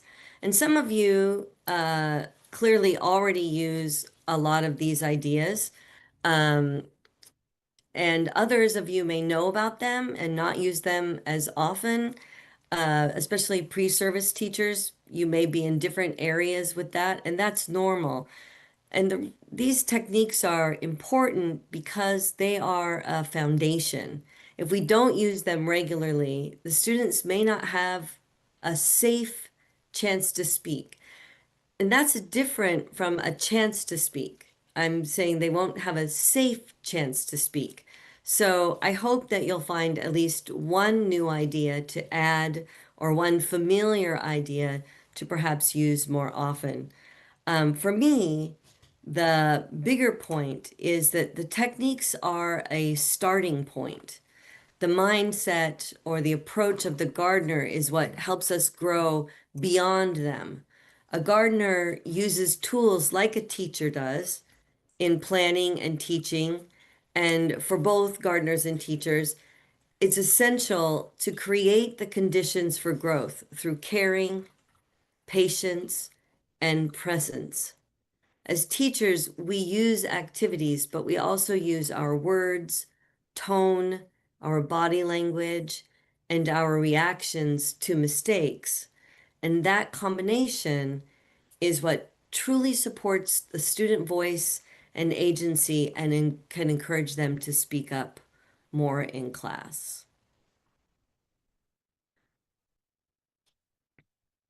Oops. So I wanted to go ahead and look at a few of these scaffolding techniques. I mentioned sentence starters, visual prompts, pair work, and low stakes speaking activities. And we'll look at each of those a little bit, and then I'll have you do a breakout room activity using these ideas. So with sentence starters, when students are asked to do an activity like that student I talked about at the beginning, many of them don't know where to start or they're not sure how to get going with their ideas. And so sentence starters are especially useful for them. For some activities, that might be, I think, in my opinion, I agree. The sentence starters always shift for the activity. So you provide the beginning of a sentence so that the learners can express their ideas more easily. It scaffolds them. And also, I like to add WH and how questions to extend the conversation. And I would have these written on the board or even on the WH and how questions as follow-up questions on a poster on the wall that is always there. And when the students do pair work or they do group work, I would, you know, have them look at that and remember that they can look at that for help to extend the conversation. So for this ELT activity example, the students are sharing, should students use cell phones in class? And just to get them started and give them some ideas, the sentence starters are, I think, in my opinion, I agree. But if with a different task or an activity, it would be different sentence starters. So the student one says, I think, and then they just finish. They've already started.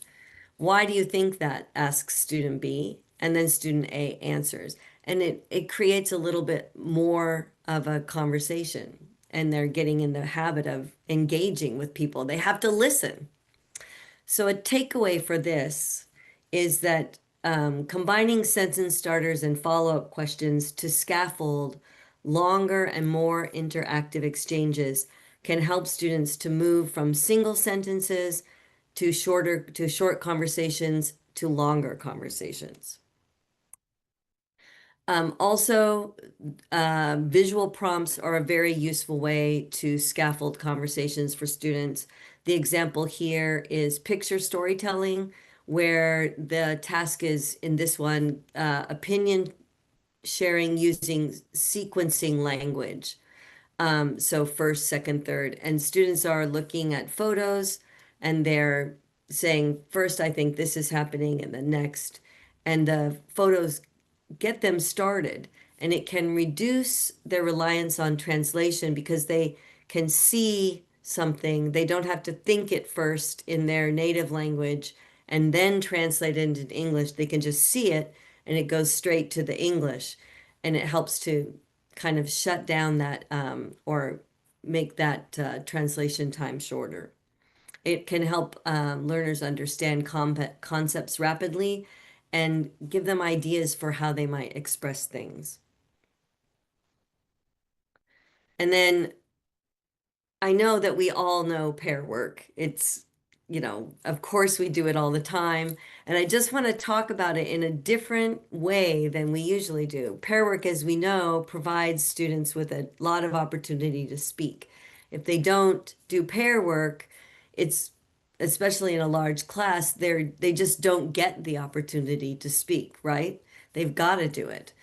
But in this Gardner, and if we're thinking about the Gardner mindset, students work in pairs to build confidence and also to negotiate meaning with one person before they have to speak to the whole group. And this is that idea of, pair share. So students, for example, if they're doing an interview activity, they talk in pairs to different people and classmates and ask questions. And then they report one interesting thing they learned about their partner, so that they have a lot of opportunities to share before they talk in the whole group. And everybody gets that chance, but it's also, safer with just one person.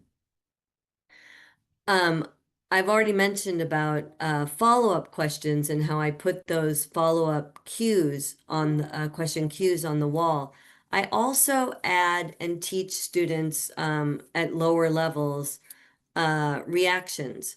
They enjoy it a lot, and it does seem to help them get into having longer conversations. Very, very basic reactions, such as, oh, really? That's interesting. That's great. That's nice. And they use this in their morning check-ins as well, or their small talk, the beginning of class. So those might be things that help to extend conversation and build confidence and safety with students. They're also, when they're giving reactions and asking follow-up questions, they're creating relationship with each other. Because when someone says to you, oh, that's interesting, you feel heard and cared about, right? And when someone asks you a follow-up question, you also feel like they're listening and they care about you and what you have to say. And that builds relationship and spirals up into this sense of uh, safety and security for students who may otherwise feel shy and hesitant, and that everyone is going to judge them if they make a mistake. If you build in these relationships, that can be helpful. And follow-up questions and reactions, they're very small things, but they can help to build up these relationships that can reduce this fear that everyone is watching and judging me. Our friends don't do that as much. Okay, Luis, I would like to remind you your time is 2 minutes to go, and also for the presenters Okay. and also the audience, you may prepare your questions for the plenary sessions. Then we are going to continue for the breakout rooms. Well, Um, Wahyuningsih, remind you, Louis got 90 minutes instead of Ah, 30 minutes. but Is I that yes. can do 30. It's okay. no, no, If no, I no, no, Um, no? Our plan is for Louis to have 90 minutes, like in our latest schedules. this morning I tried to reconfirm that in the plenary there will be 30, and then continue to the parallel. No, No, the parallel after the workshop, 90 minutes. So yeah, we haven't gone into the breakout room yet with Louis. okay. So yeah, let Louis finish 90 minutes. Okay, sure. Yeah, thank you so much Okay. for Yeah, reminding. I'm not really Let's doing a proceed. plenary speech. I'm doing a workshop. Yes, exactly. Yeah. Okay. All All right. right. You Thank you may so much. proceed. Okay, thank you so much.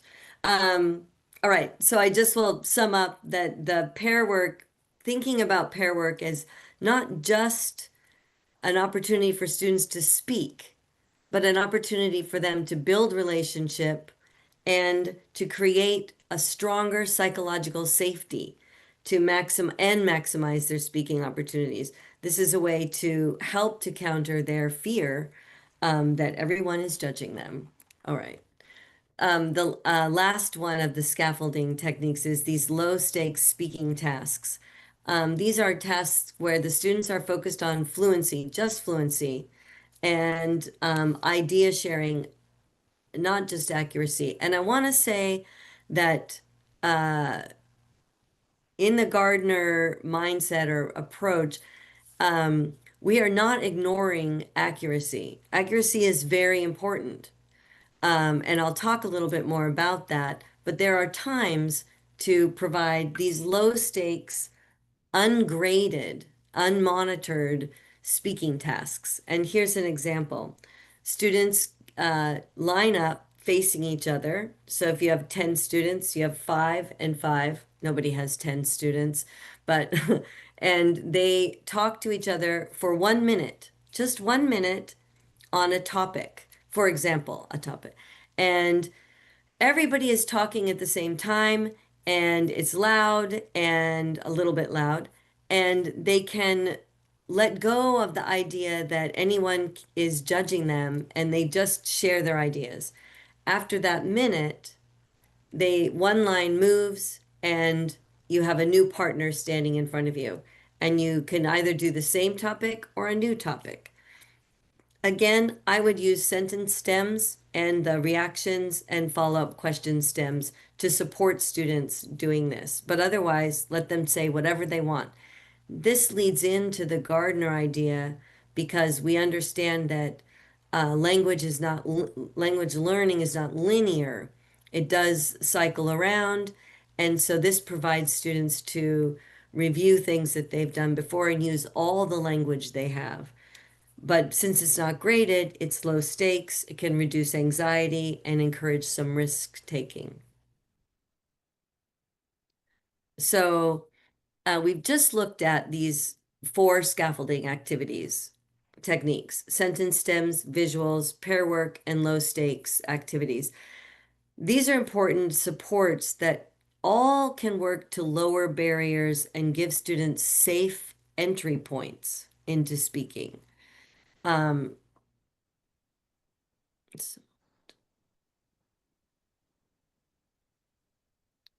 But here's the key. We use these scaffolds depending on our teaching mindset. A brick wall mindset is focused on more control, correcting quickly, limiting student choices, keeping students kind of contained. But the Gardner mindset is focused on growth, giving them space, encouraging risk taking, responding in ways that build confidence. We know that these are really essential for language learning and progress. So, scaffolding techniques are powerful, but they need a context to live in. We can't just hand students sentence stems or visuals. We need activities where those scaffolds can actually support communication. And that's where these gap activities come in. Gap activities provide, or the communicative gap activities provide purposeful tasks where scaffolding can do its work. And scaffolding helps students to achieve more in their authentic communication by helping them to move from limited utterances to real exchanges and from voice to agency. So let's look at gap activities. I think people are familiar with what gap activities are, but let's review briefly. Gap activities are purposeful,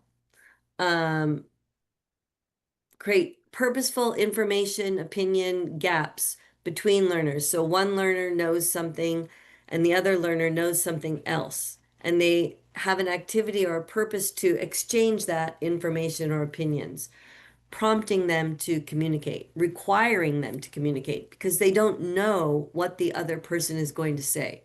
I think we've all been in classes and maybe taught classes. I've certainly been in classes where there's a textbook, it has a picture. I'm working with a partner, so it's pair work, but we're both looking at the picture and we're both making sentences about the picture. It's very boring. It's not engaging, and I have no reason to listen to that person. They have no reason to listen to me. I have no reason to speak except that I have to make these sentences. Because we can both see the picture. We both know everything.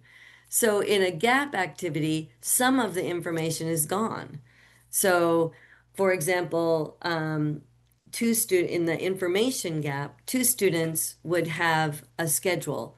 One student has part of the schedule, and the other person has the other missing information, and they need to create the full schedule.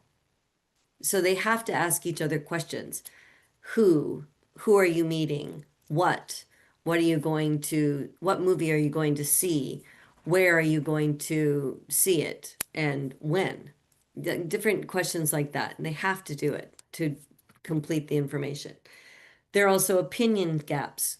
In this example, students get a list of items and they rank them, giving their opinions, put them in order by their preference. Then they get with a partner and they both have to share what their order is and why. So they give their opinions.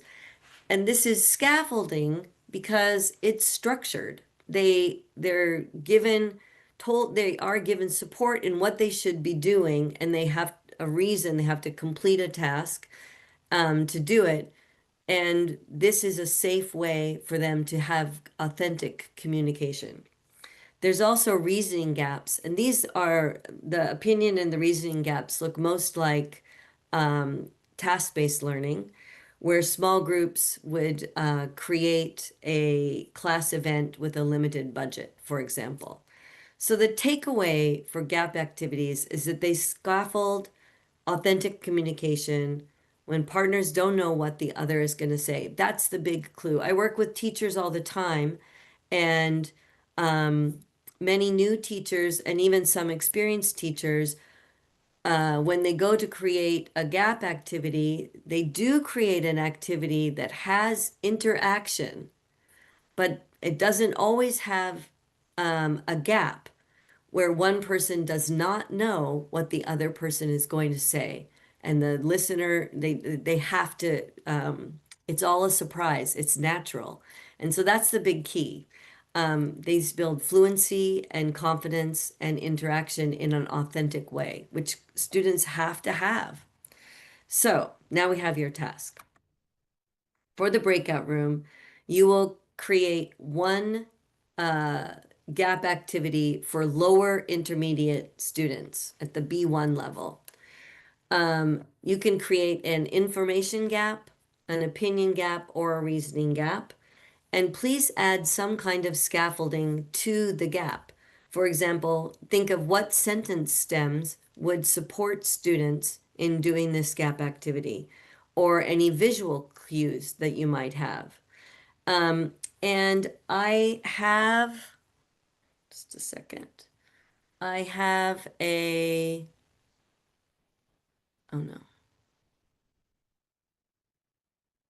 sorry. I have a PDF and also a link, and I'm going to put in the chat right now, that has the information about the gap activities and sentence stems, if you're interested in that, if that's useful to you. And it also has the task on it. I'll show you what it looks like. It's these 3 slides. You can click on this link and you can look at these 3 slides while you're doing the activity. The activity is written down. There's the gap activity reminder in case you forget. And then there's the sentence stems and follow-ups. So that's in the link. And one more time, if you finish, I'm going to give you 7 minutes.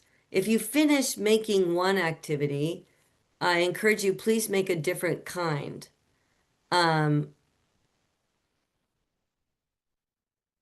So if you finish, make a different kind of gap activity. And someone has written in here that these are strategies, but what if it's their own personality that is creating or limiting the students' participation? That is a great question. And I spoke a little bit about that at the beginning, and it is really essential. That's why I started with the gardener mindset, is we want to really embody this mindset of the gardener, where I see my students as little plants in a dangerous environment. They need my support. And I need to provide them with whatever it is that they need: sunshine, water, pruning, weeding, and that they are trying their very best under harsh conditions. We want to remember that these students are afraid to make mistakes. They are afraid to speak in class. And so that and the idea that they need this space, they need this nurturing, can help us to speak to them and support them in a way that is very supportive, in a warm tone, with warm body language, smiling. And Sorry to interrupt, Luis. what? We give you the access to open the breakout room. You Okay. yourself. Okay, So let's go. please, if you're ready, yeah, Okay. open the breakout room. And Okay. how can participants join the breakout room? I mean, whether they have to divide themselves into, for example, if we have 160, so I we think divide to 40, something like that. Yeah, please. if you make I can make the breakout rooms if you want. we I would we we just already create 4 breakout rooms, so you just need to tell them divide yourself into 4 breakout rooms, something like that. I think that's challenging, and it's easy if you force them to go to a breakout room, that they just have to join. They just click the join button. Yeah, You know yeah, what yeah. I But I'm afraid if they join one breakout room, we have 4 breakout room, so they have to go to that 4 breakout room, not just one breakout room. Not no, it's 4 people per breakout room. That's too many breakout room then. We have 160 participants now, almost Oh, 150. you can't make so Yeah, many breakout rooms? Yeah, yeah.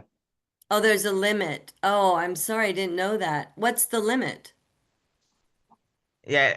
So far, we only create 4 breakout room for you, Louis. Oh, I'm so sorry. What's the limit to the number of breakout rooms that we can have? Well, 50 is okay. 50, 50? Yeah, 50. That would be great. Can I just recreate the rooms and make rooms of 4 people? Yeah, but what about the other participant who like to join? No, one each room has 4 people in it.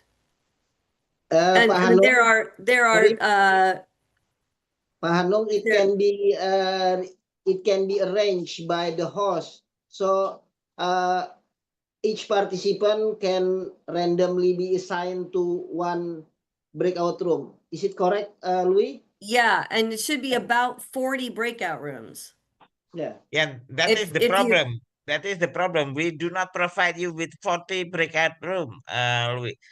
At this can time, we you only provide you with 4 breakout room. Right. Can you change it because they can't do it in 4? Oh, Please give a host account for Louis, Pak. So Louis can create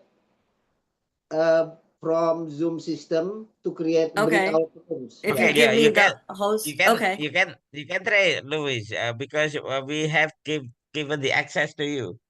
Okay. Okay. So I'm gonna everybody make can be randomly assigned, right, Louis? um yes. Not manually Um assign one okay, it's getting person. there. Yeah, Okay. All right. I think It's you know it 38 better. breakout rooms. I'm doing it now. Yeah, Okay. you know it So better. now You we know it. have breakout rooms. Everybody should have this task, and you can take a screenshot if you want. And so you can look at it if you just want this screenshot of the task. So I'm going to give you, sorry, 7 minutes.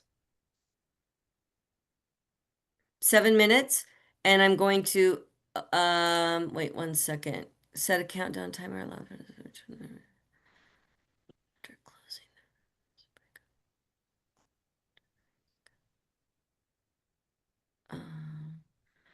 Okay. So now you should all go to your rooms and complete this task. Remember, if you finish one, do the other ones. Go.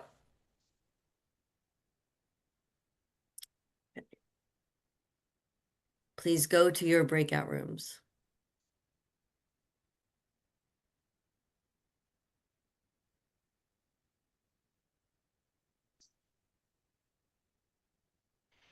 Oh my gosh, one room has 8 people. Oh, unassigned. Yeah. Yeah. You are all of the officials. Yeah, that's perfect. Luis, you can create many breakout room. Good. Yeah. So there are 4 or 5 people because I think maybe some people might not have a good connection or so we Yeah. want to have at least 2 people speaking in each room. You're an experienced user of Zoom, so you know it better, Louis. Thank you. You're welcome. Yeah, yeah. I'm looking. Sorry, sorry. Let's see if people are, do people use Zoom for studying? Yeah. We will. Sorry, we're uh starting to use Zoom more commonly now. Yeah. I'm looking. Some rooms, a lot of rooms have only 2 people. One has only 1 person. I think I'll move them.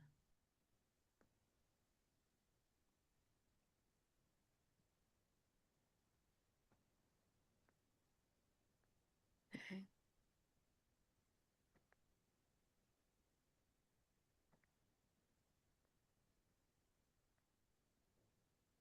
Now I'm looking to see where there are no people. I'm moving people.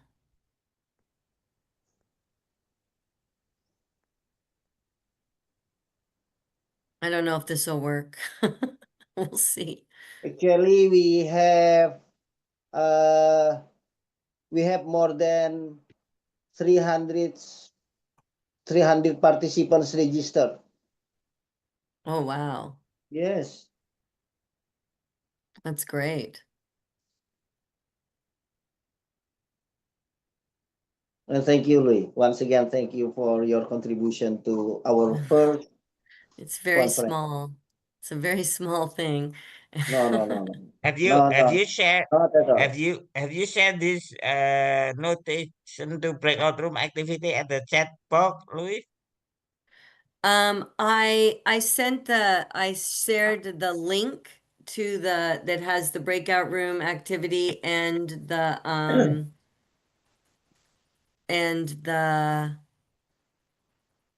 um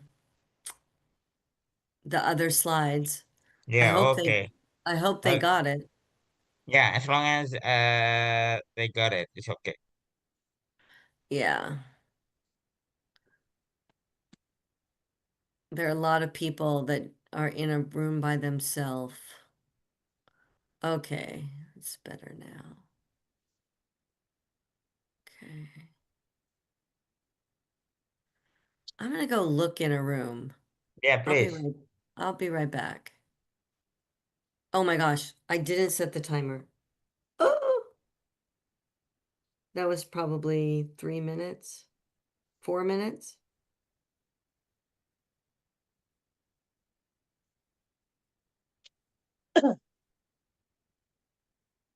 Okay, let me see.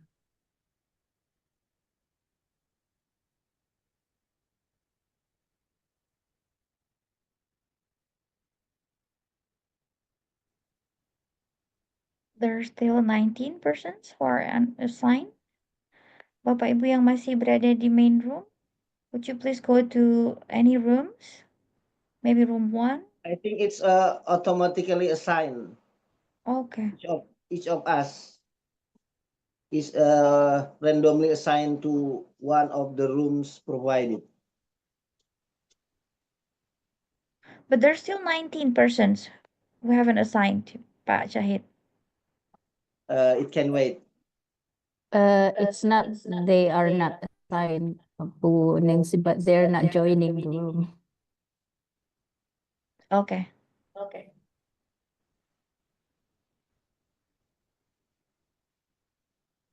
Yeah, they're intentionally missing the breakout room. They don't want to join the activity.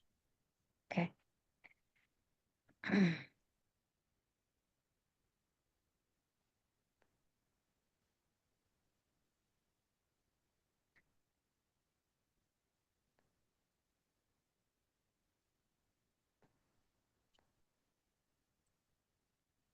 Oh God, there are many breakout room with just one participant.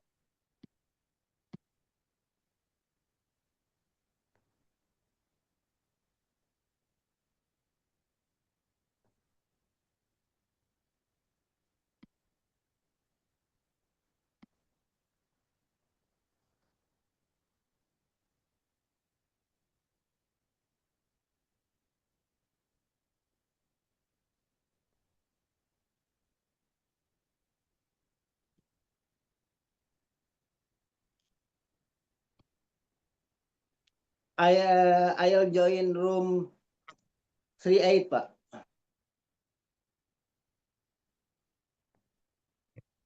Yeah, but it is written there, Abdul Said not join. Okay, now you're there.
I've just joined a breakout room and then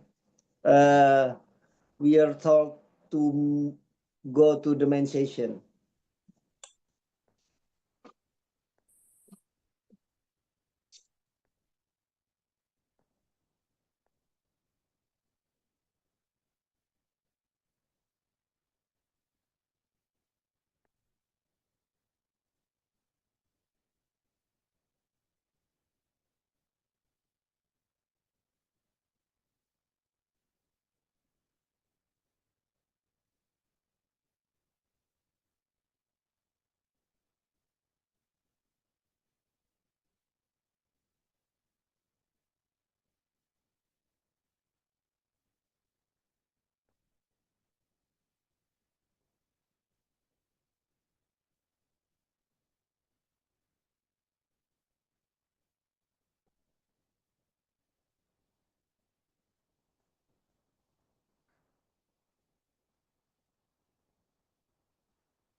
So sorry. My apologies. I didn't realize I was on mute. Thank you. I'm welcoming everyone back. And I was saying we have one more breakout activity. And I know that some people were in a room by themselves. I did move some people. But I think some people did have a chance to create a gap activity with scaffolding. Would you like to share your idea that you came up with in your group? If you could raise your hand.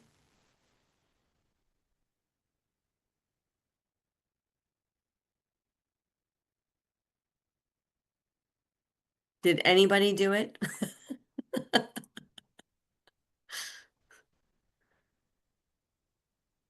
Would anyone like to share your idea?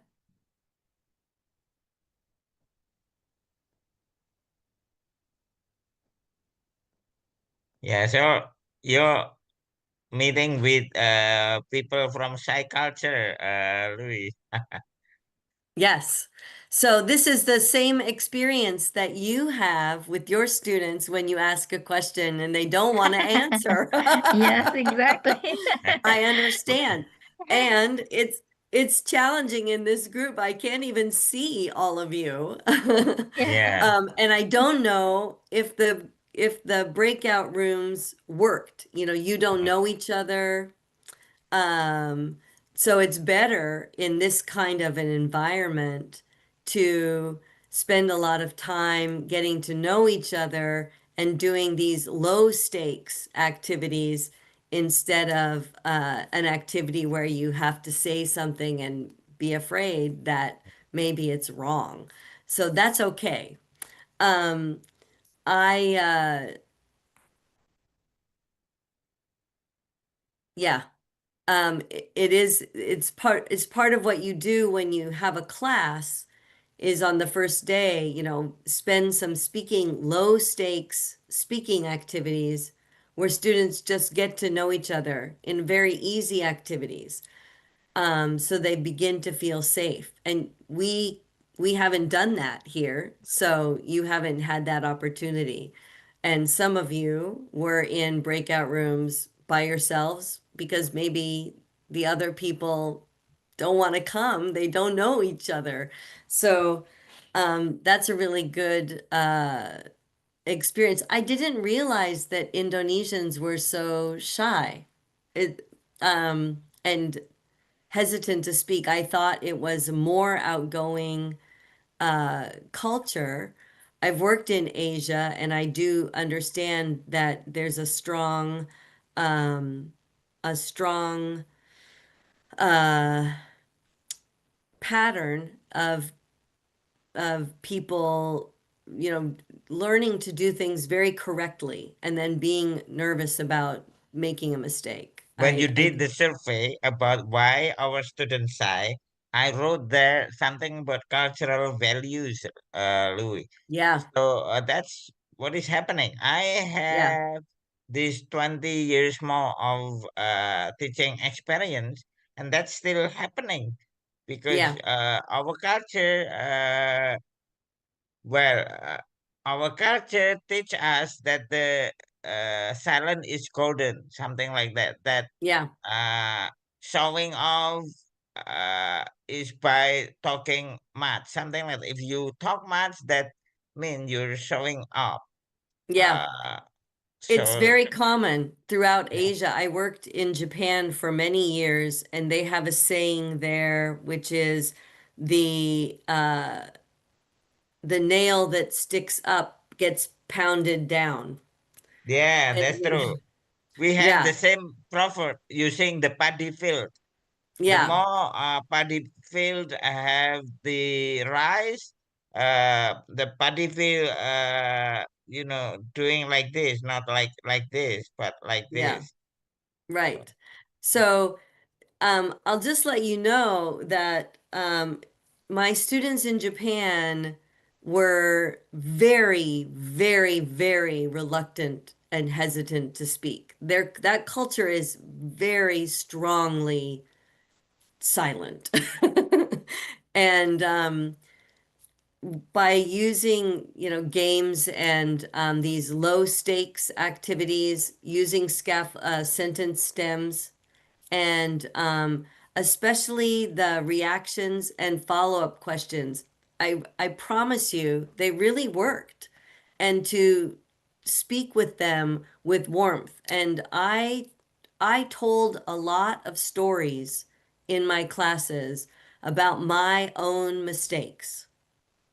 And then they told each other stories about their mistakes. And we tried to create a feeling of mistakes are okay. They can be funny. And my very Japanese students talked a lot at the end. We started with silence and then they began to talk a lot. And a big part of that is to see them as, as a gardener, and not by trying to control and just have them memorize and just have them make everything be accurate, and to use gap activities a lot with these scaffolds of sentence stems, reactions, follow-up questions. They make a huge difference. It's a very small thing, but it changed my classes a lot. So let's move on. Um, so gap activities are very powerful. They're essential to language learning because they give students a real reason to speak, like I've said. But remember that not everyone uses them regularly. Not all teachers actually do gap activities. And so students never get this kind of chance to have authentic communication with each other. So if you don't already use gap activities with these scaffolders of sentence stems, follow-up questions, low stakes speaking activities, I encourage you to start, because they work as the foundation, along with this attitude and belief that you communicate, that about what your role as the teacher is, as a facilitator, a nurturer, and that mistakes are okay. It comes from you. So I want to look next at, oh, oops.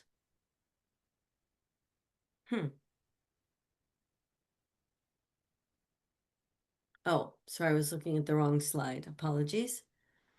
Okay. I want to look next at this image here.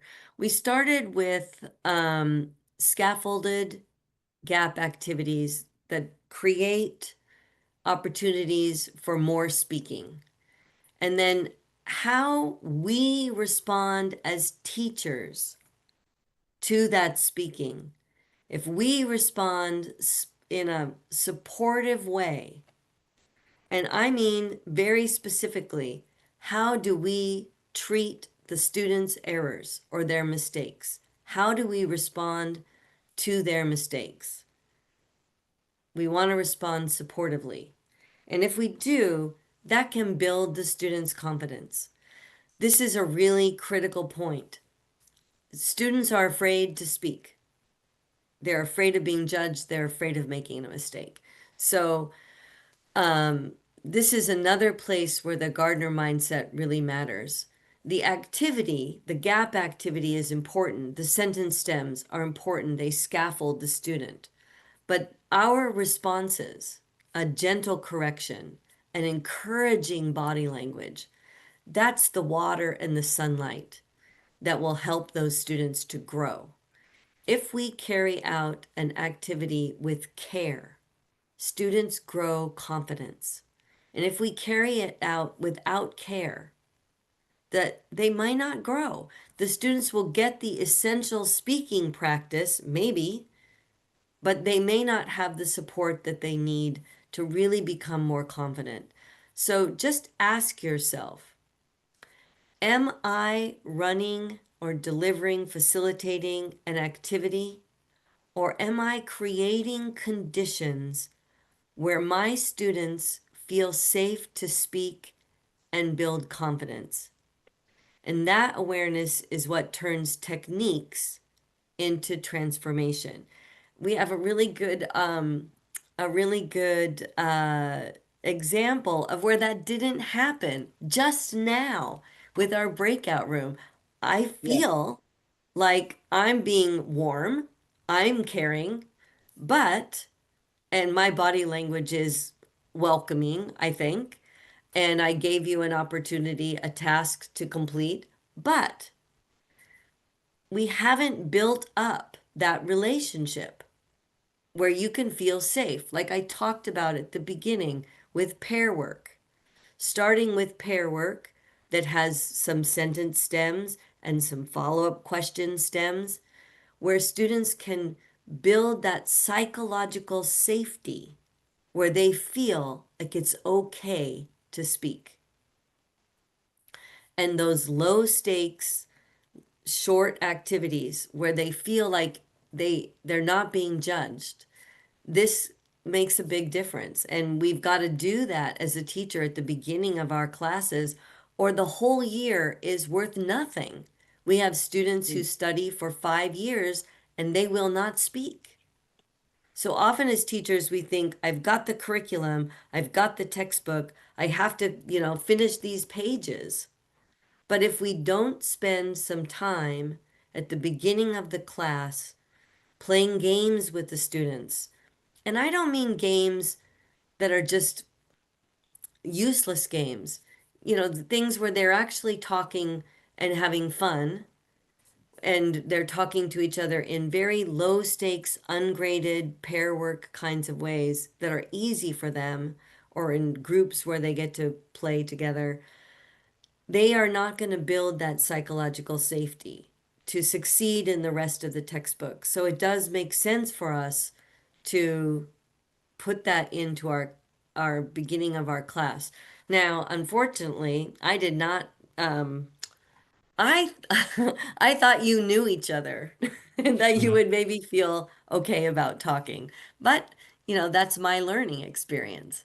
So let's Yeah, we forgot to tell you that also that they're here for the conference and they do not have any acquaintance to each other before. Yeah, so yeah. sorry for this, Louis. No, no, no, no, no, I'm sorry. So, but if I spend all the time doing those activities, we can't get to any other activities. So, um, so maybe you can let's for the next breakout activity, I'll have a different idea. We'll try something different. All right, Okay. but let's look at mistakes. Um, Sometimes it so takes very long, Louis, to join a breakout room. Yeah. yeah. Probably because of unstable connection. I'm sorry. Mm-hmm. So for the next one, we'll take a little longer and we'll have a warm-up activity first Yeah. and see if that helps.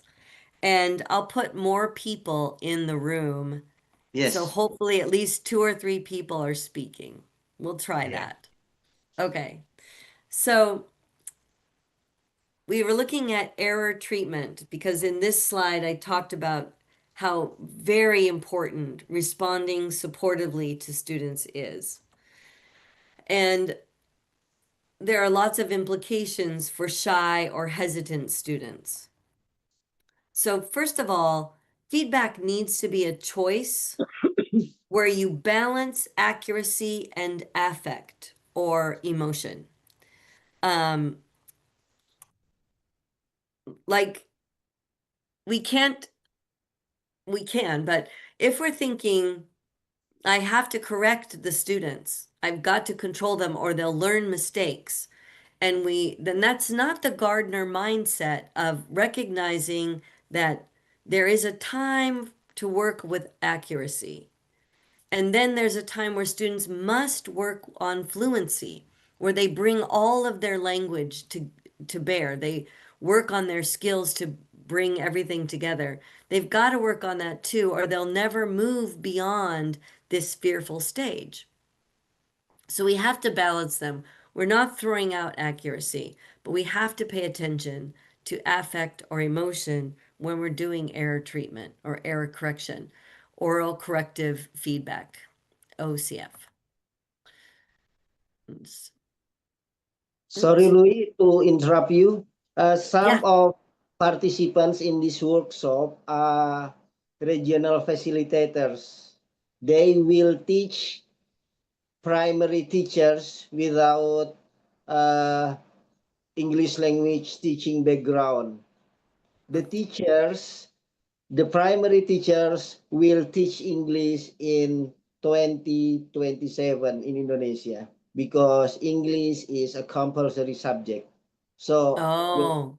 will help them to train elementary school teachers.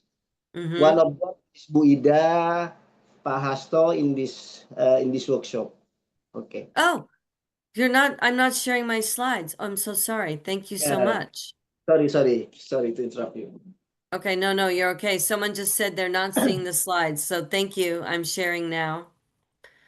I'm just going to go back really quickly and show you this cycle of creating activities, more speaking, how you respond. The error treatment builds confidence. This is the cycle I was talking about. Thank you so much. Really appreciate that. See, I made a mistake. All right. Feedback must balance accuracy with affect. And then next, praise. The word praise has a lot of it has a lot attached to it. I'm using the word praise, but really what I mean is affirmation. So you affirm or you note what was done correctly. And I'm going to call that praise, but I do mean kind of specifically things that the students has actually done well. And having them repeat is a way to build some accuracy and reduce some hesitancy. Recasts, and that's when the teacher says correctly what the student said incorrectly in a conversational way. For example, if the student says, I went there, no, I have went there, I would say, oh, you went there. You've been there? Oh, you've been there. Great. Very conversationally without saying that it's a mistake. That's a recast or doing delayed correction, waiting until the end of class or the beginning of the next class and then sharing a few common mistakes without saying who made the mistake and having people correct those together. That can protect fluency, meaning that it doesn't interrupt students from speaking and it can build confidence. And self-correction strategies, where you encourage students to correct their own mistakes, really empowers learners. It's so great, but it can need a lot of scaffolding for shy and hesitant learners. So you want to be careful of those. And here is the teacher tone and gesture and timing is as important and maybe more important than the type of feedback itself. So there are 6 kinds of oral corrective feedback. And can you mute? Can everybody check that they're muted? Or can the organizers mute everyone? Great. That was Yes. wonderful. Thank you. There are 6 types of oral corrective feedback, and I want to. Can you mute? Thank you. Can the organizers make everybody mute and keep it mute? Okay. I'm going to go through these. I want to talk through these, and if you want, you can take notes. You may want to take a picture of this, not now. And I will send these, and you do have these out there, but for the task later, you may want to take a note or two. So the first one is explicit correction. I think we're most familiar with this one. And that is when the teacher says there's a mistake, here's the correct form. So the teacher, if the student says, I have went there, the teacher would say, this is simple past, it's I, or this is present perfect, I have been there. And the teacher says the correct thing themselves.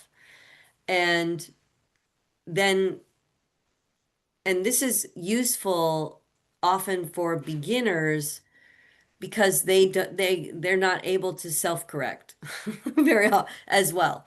And it's also useful for persistent errors, like if somebody gets to be intermediate and they're still making a very basic mistake, they're not noticing that that is a mistake anymore. So softer or less explicit forms of correction, they probably aren't going to notice those.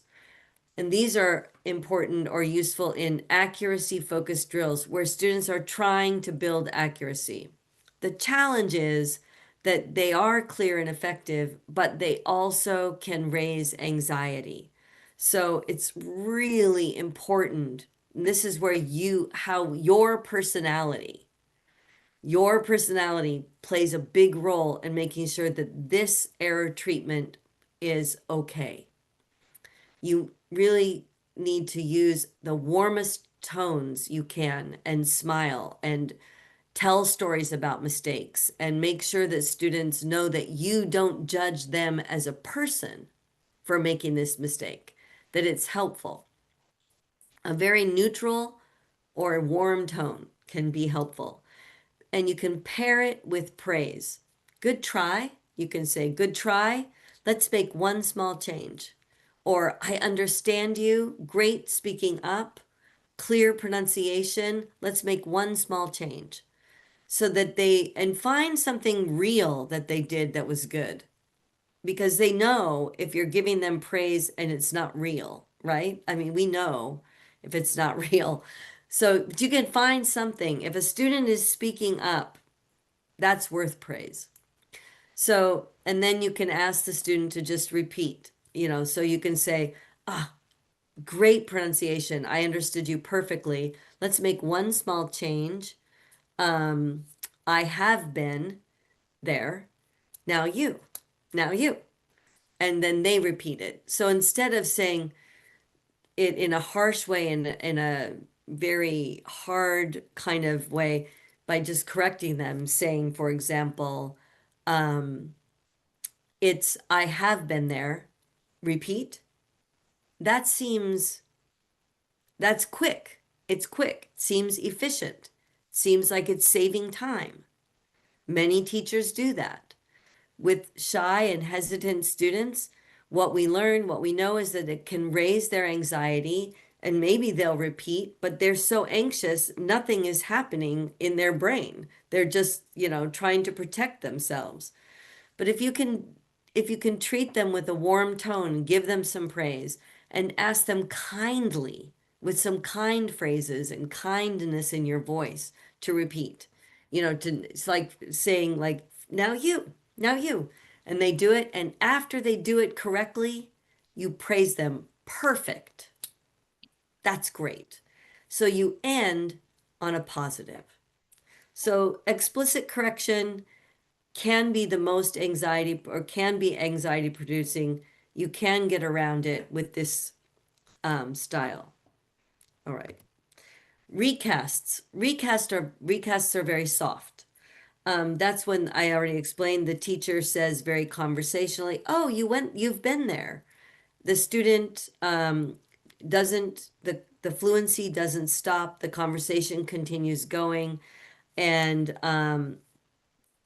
this is helpful with less confident students and with low stake errors. Low stakes errors are errors that maybe it's not the point of the lesson, or they're errors that don't really confuse the meaning. And the reason that is because recasts, though they're very gentle and implicit, learners may miss that it's a correction. They may never notice that you were correcting them. They still can be useful because other students are also listening and they may notice because you're not correcting them. So it can be helpful. Other listeners can hear the recast and they can catch it. But when you do it, you want to speak conversationally, and maybe later you add delayed correction and you bring it up at the end of class, that mistake if it's important. The next is a clarification request, and that's when you signal that there was some kind of misunderstanding. Maybe there was no misunderstanding and you're just pretending. So the student who says, I have went there, you might say, I'm sorry, could you repeat that? And maybe they know that that means they made a mistake and they try again and they can maybe correct themselves. It encourages repair without overt correction, but it can feel evaluative. They can feel judged. So if you do use that, you again want to use very warm tones and positive gestures. You want to smile, you want to nod, you want to show you're interested in what they have to say so that they don't interpret it as criticism. Next, we have elicitation, and that's a prompt to learners to self-correct, giving them some little cues or questions. So if again, the mistake is, I have went there, you could say, you have, and leave it, pause, and then they can continue. Or you might give them a clue like past tense or present perfect, just to give them a little bit of help. But while this one builds autonomy and can be empowering, again, shy learners may freeze.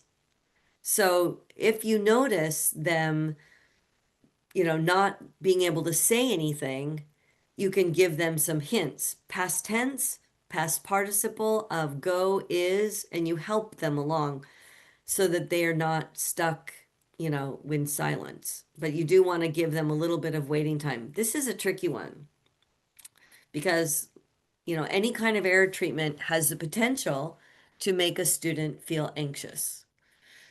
The next one is a metalinguistic clue, and this is giving them a rule. So if you teach them the rules and you teach them the names of the grammar points or vocabulary or whatever, you can give a brief rule and point to a grammar feature, for example.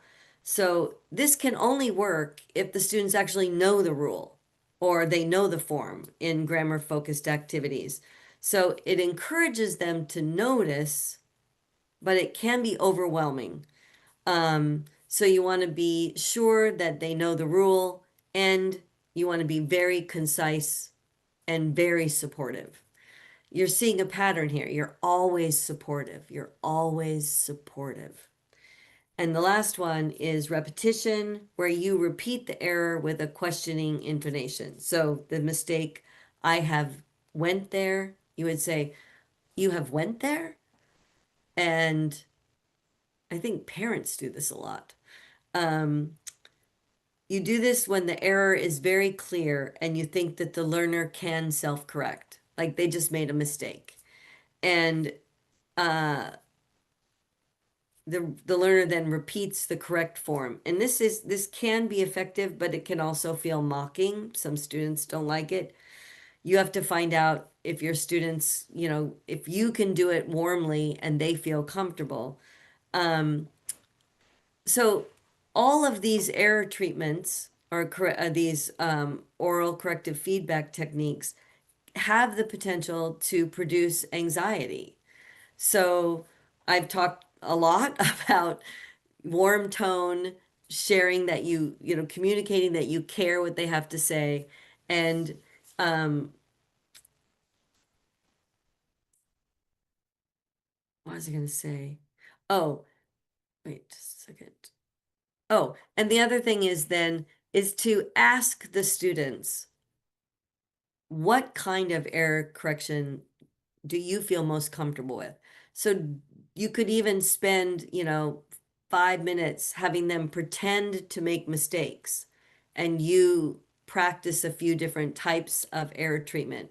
And they could vote and tell you, or they could write a little note to you and say, this is what I'm most comfortable with and I'm not comfortable with.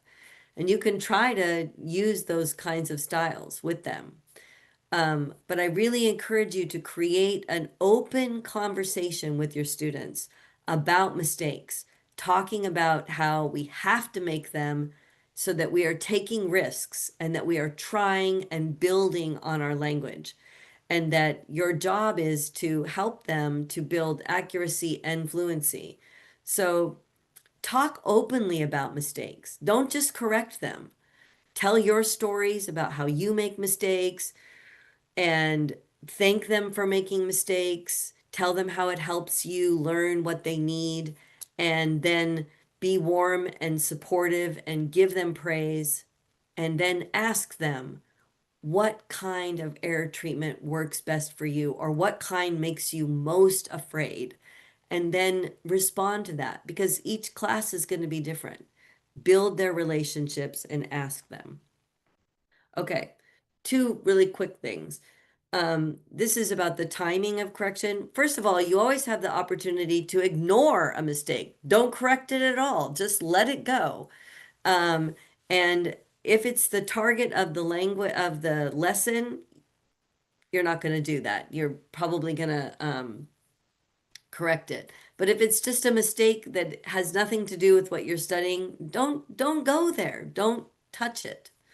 So immediate correction is during the activity, and we make sure that the correct form is out there quickly. And we only use that usually with when we're doing grammar drills, when they're beginners, or when there's a high stakes accuracy. Sometimes students say things that are that can even be stigmatizing for them. Can make, if they were to ever say that outside of class, it could be very embarrassing or shameful for them. You want to correct that. Always use a warm tone, praise, soften the impact, but recognize that it may heighten anxiety, and monitor that. There's delayed correction, which you do after the activity or at the end of class. This is during fluency, storytelling, and it's confidence building. Protects the fluency, doesn't interrupt. The shy students feel safer when the correction is postponed. It doesn't have their name on it. And you can even work on the the self-correction or individual correction when you have it on the board and everybody's looking at it. They can try to correct it so everybody's thinking, and you're not just telling them. So that's very helpful. The risk is the learner may not know they made that mistake and that they should pay attention. All right, so the key is balancing accuracy and affect. We don't want to lose accuracy, but we can't have accuracy or fluency if the students are too anxious. So this is a scenario. We have a beginner student and you're doing a controlled grammar drill. The student says, yesterday I go to the market. The class is practicing simple past. So this is the target language. I went to the market is what you're studying. The student said, yesterday I go to the market. The student is very cautious. They're eager to please, and they're watching the teacher for approval. How would you correct this mistake? Yesterday I go to the market. How would you correct this mistake? Would you do it immediately or delayed? Type in the chat, please. Just type in the chat immediately or delayed. Would you do it right when the student makes the mistake, or would you do it later? Okay, somebody says immediately. We've got some more immediately. One. Okay. Yeah, you can just type 1 for immediately and 2 for delayed if you want.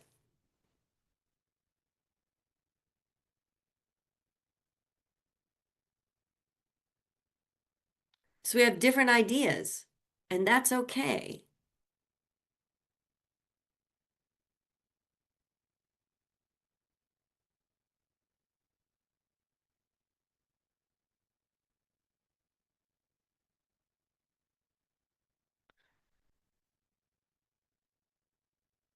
Okay.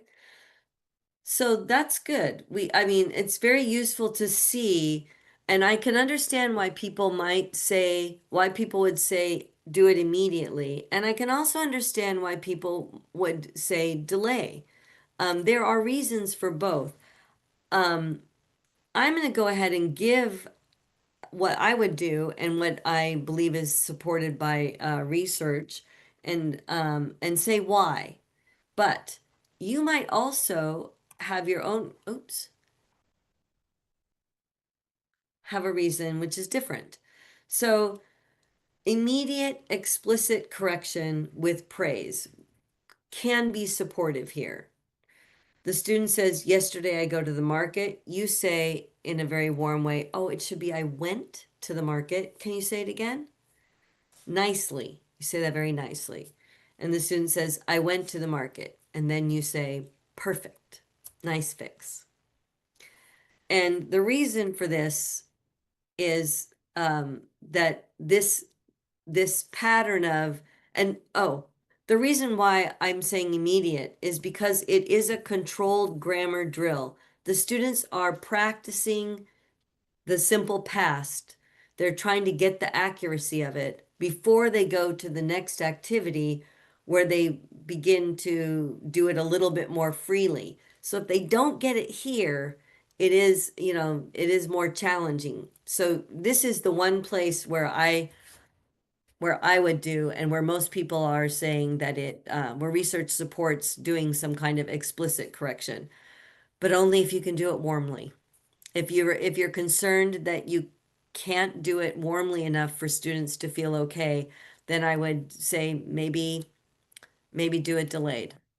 So some people said delayed, and that would be the reason. But if I would encourage you to try to do it immediately, because then this student knows during the accuracy drills we'll correct them.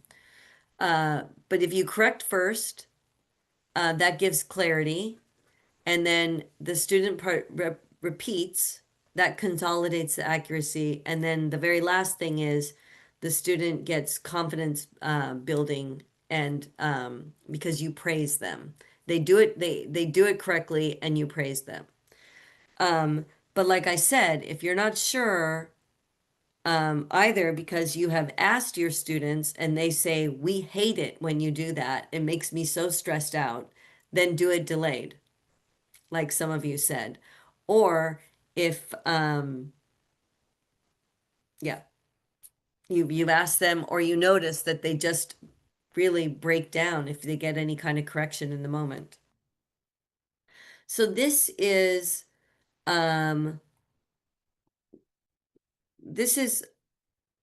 analyzing one activity, and I'd like you to tell me in the chat. Let's see. Wait, I've only got let's do one more, and we won't do a breakout room. I see there's another chat. Just a moment.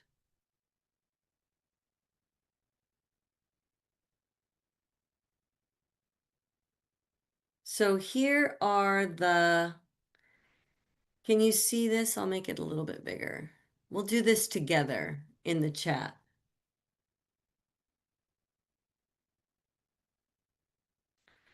So here are the 6 types with a little bit of hints about what they are. And here's a different scenario. Oops. Under scenario 1, can you see this? I'm going to put scenario 1 in the chat. Well, I think you can see it. Can you see it? Is it okay, people who are over there? Can you see scenario 1? Yes, we can see it. Okay. So Think about, would you correct or ignore the error? Correct or ignore? And tell us why. Can you type that in the chat? Would you correct? So this error is the student said the same thing. Yesterday, I go to the market. But the context or the situation is different. There's a pair work task. So the students are doing an information gap. It's talking about yesterday. The student is lower intermediate, a hesitant speaker, has a good vocabulary, but they're weak with past tense. Would you correct this error if you're monitoring pairs? You're walking around, you're listening to the pairs, and you hear this hesitant speaker who's weak with past tense. You hear them say this. Would you correct it? Yes or no? And tell us why. Can you put that in the chat? Let's see what you think. And like I said before, there are good reasons. We don't have to agree.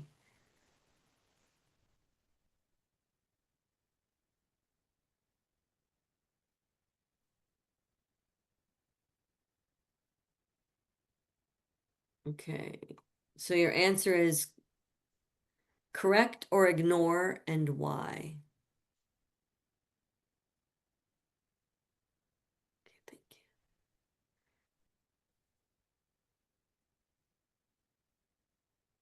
Okay, we've got two people saying I would ignore it.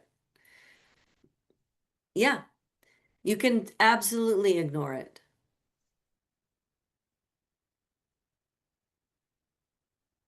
Delayed feedback. Yeah. So most people are agreeing that we're not going to correct it while we're monitoring and we hear that mistake, but we are going to do it after. Some people are saying, let's do it after. And I would agree with that because they are studying the simple past, and this student does have weak simple past. So you do want to somehow get that error corrected. And if you're concerned about that one student shutting down, then let the whole class do it and have them self-correct as a group. So that'd be great. Okay, let's do one more. Same error again. Let's see. Let's do number 3. No, let's do no. Sorry, I'm changing too many times. Let's do number 4. And it is he go to school. He go yesterday school. He go yesterday school. And this context is debate prep. It's very fast paced.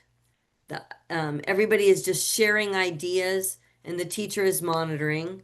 And the student is intermediate, anxious under pressure, has a lot of strong ideas, but makes a lot of grammar mistakes or slips. So would you correct it or not correct it?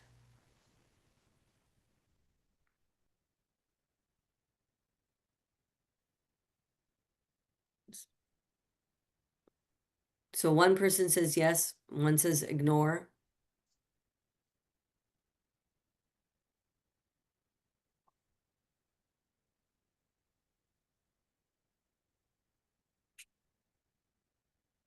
Yeah. Some people are saying I would ignore it because I don't want to interrupt the ideas. The ideas are flowing for the debate. This is important. I'm sorry to remind you, Luis, that you have just 5 minutes more. Oh, okay. We're gonna be done. We're done with this. Thank you so much. All right, we're not doing another breakout room. This was instead of the breakout room. All right, thank you so much for the reminder. So the last things, not doing that, is to provide what we call predictable speaking slots. And this will just take a minute. So these are times when students know that they're going to speak. It's very low stakes. It's like the low stakes activity, but it's structured into your class.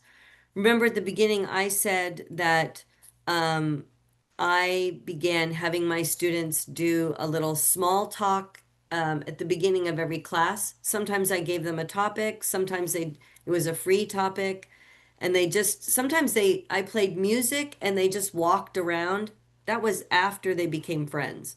But first, while they were becoming friends, they had very easy topics like find 3 things you have in common. So then they find 3 things they have in common with someone in their class, and they become more friendly as you do these easy activities. But then we have these predictable slots. One can be question of the day. It's a quick warm up, and it can be a think of the answer, share it with a partner, and then share in class. Weekly check-ins. This is a short reflection on how you're feeling about your progress and your feelings. This can be just showing choosing an emoji and then sharing how do you feel this week in class. And that can be with a partner, and then you could write a note to the teacher or something. When you're doing discussions, or if you have a discussion in your class, make sure there are roles and rotate the roles. And many teachers, I'm one included, have some kind of exit ticket sharing where students say a sentence as they leave, and it's just to the teacher. And they write it down so they get to think about it first, and then they say it as they're leaving. And there can be short pair interview moments where there's Q&A built into the lessons, and you can call them. These are peer interview moments. So type in the chat, what are 1 or 2 predictable slots that you might do in your classes? Would you do any of these? Would you do like my other idea of small talk? What's something you might be able to work into your class where students can know that they're going to be expected to and they're going to get to speak, low stakes, and that it happens regularly, so it becomes a routine, and then that lowers the anxiety. Let's see, what do you think?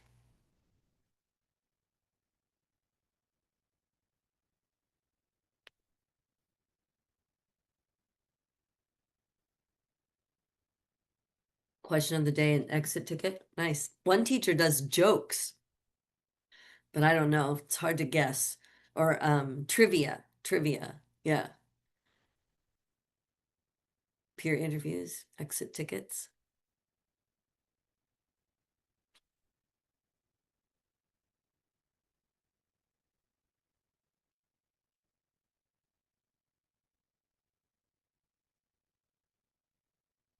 So people are sharing a few different ideas, and I just encourage you to, especially at the beginning, make your ideas, your predictable speaking slots, the topics or whatever you give them, things that you know they can succeed in.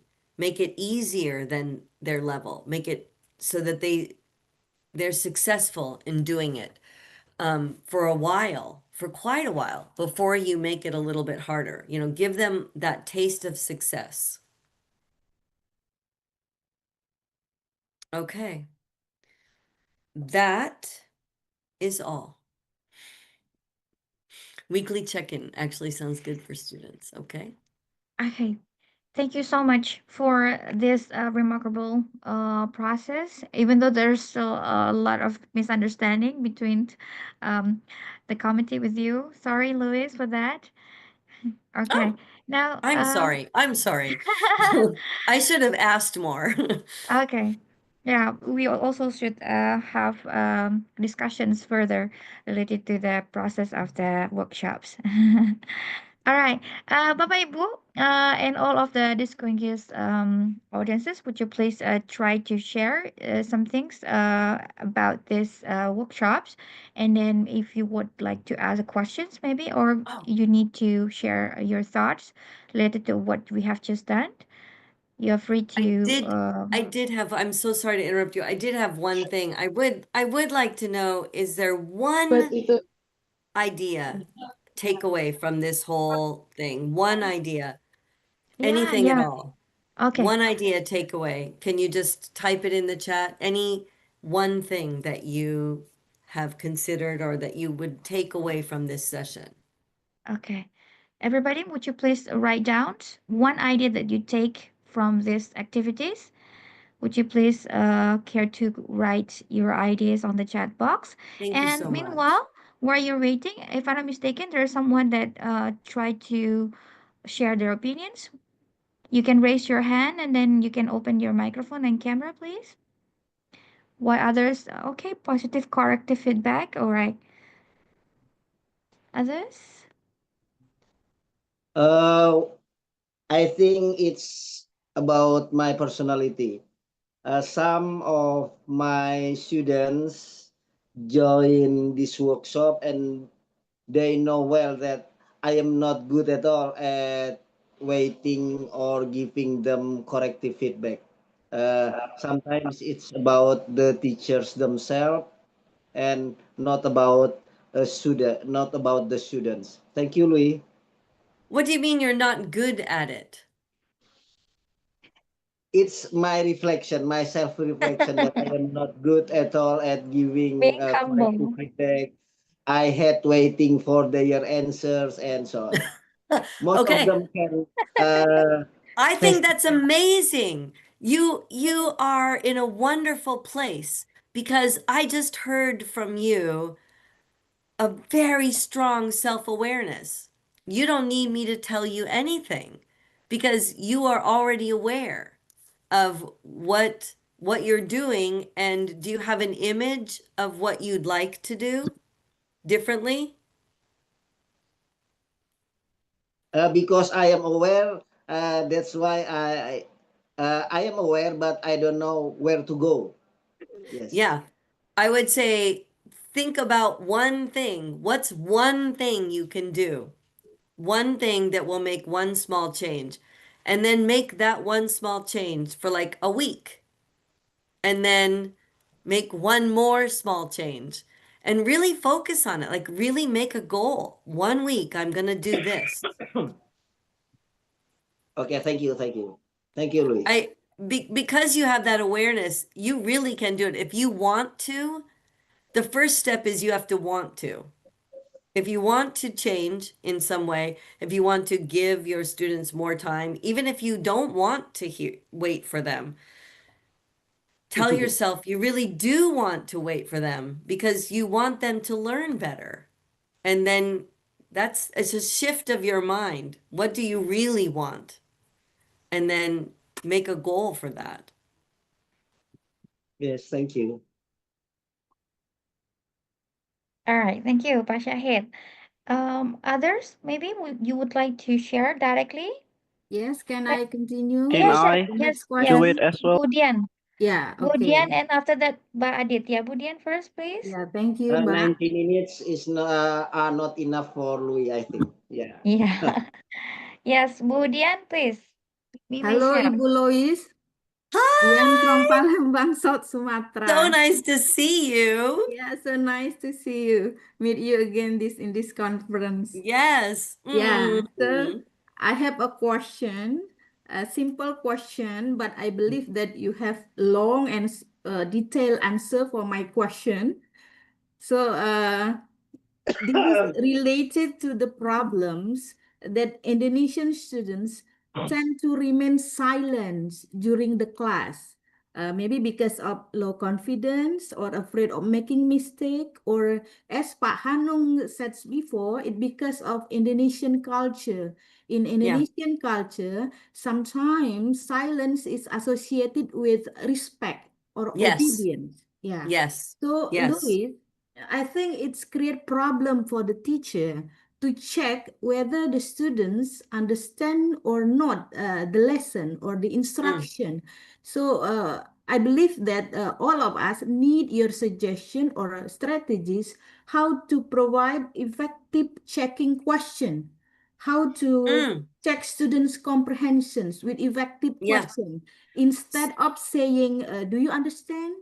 or "Do you get the Do you point?" understand? Never Yeah. works. It never works. Yeah, so Um, please I have an explain to us. idea about that. Yes. I used to, I mean, like I worked in Japan and it's the same thing is respectful. But you CCQs, concept checking questions, instructions checking questions, right? We studied that before. Yeah. So what you're saying is you want them to answer those questions, right? Okay. An easy way to do that is to have them vote. And I have made and I've seen teachers make little paddles, you know, that like you get a pen or a pencil and you put a red X and another one with a blue O, and they just have to hold one up. And it's only on one side. So other people can't really see their vote. You can. And so they don't have to say anything, they just have to vote. So all of your questions have to be yes or no, or choice A or choice B, but you can do it that way. Okay. So if the instruction, for example, the students need to do the assignment. So in doing the assignment, there are several steps that they need to do. So how to check their comprehension of the instruction if just using yes or no questions? You can say, do you do this? Yes or no? You do this first and this next. Okay, just do it step by step. Step by step. Okay. Yeah.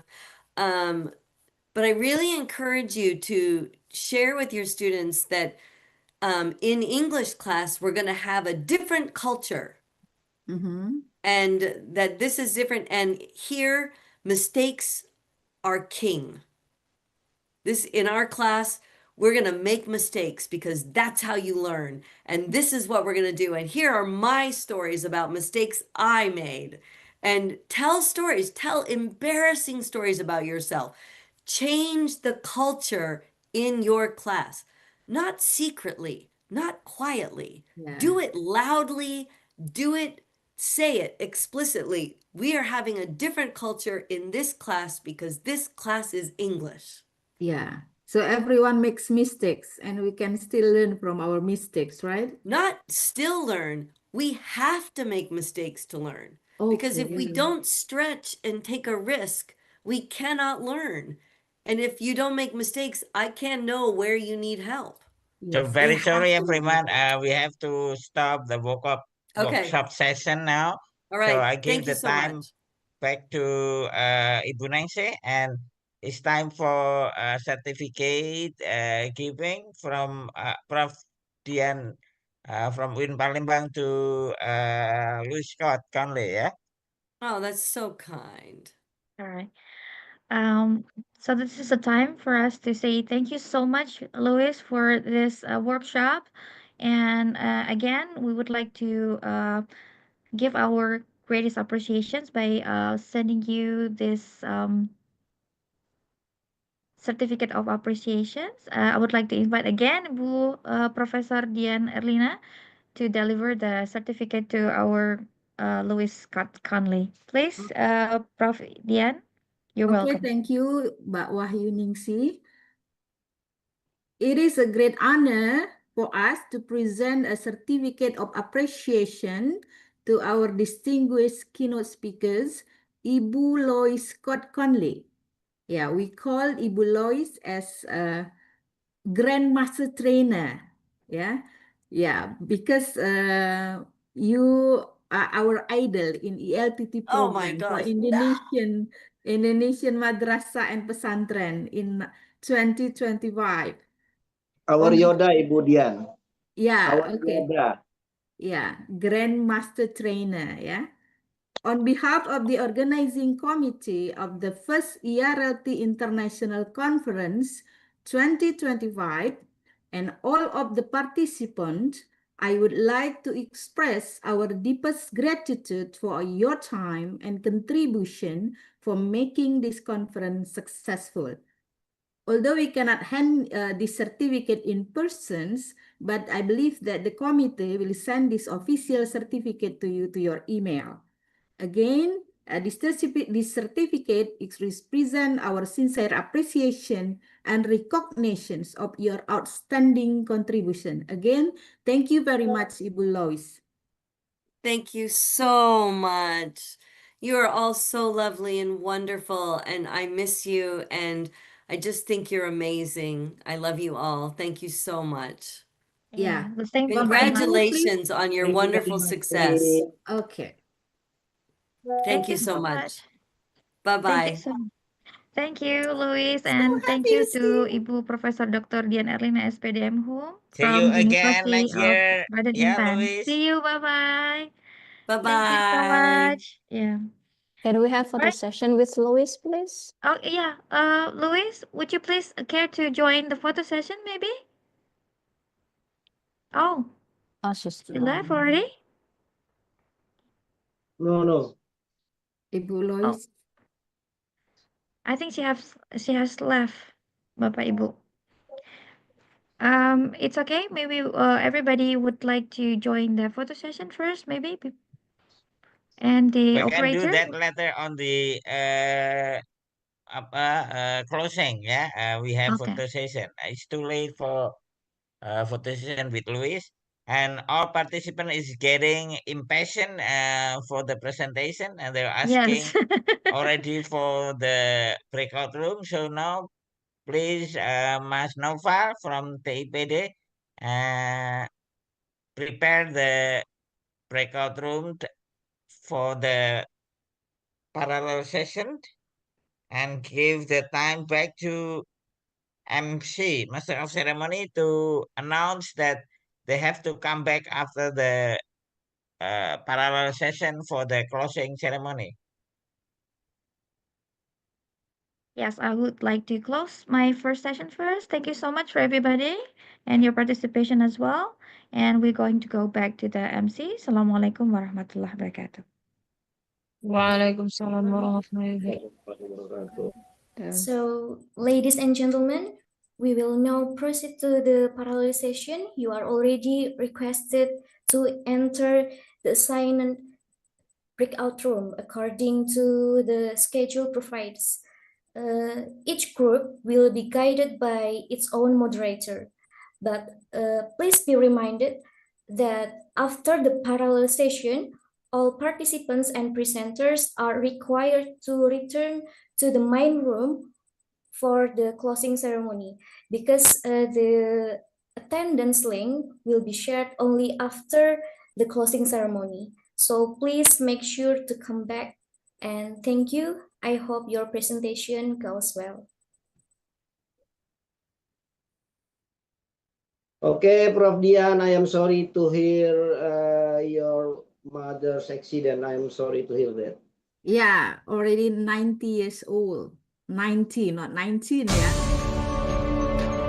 I am 19, Prof. Dian. Yeah. But you are lucky to have your mother with you. Makasih, Pak. Very blessing, Pak.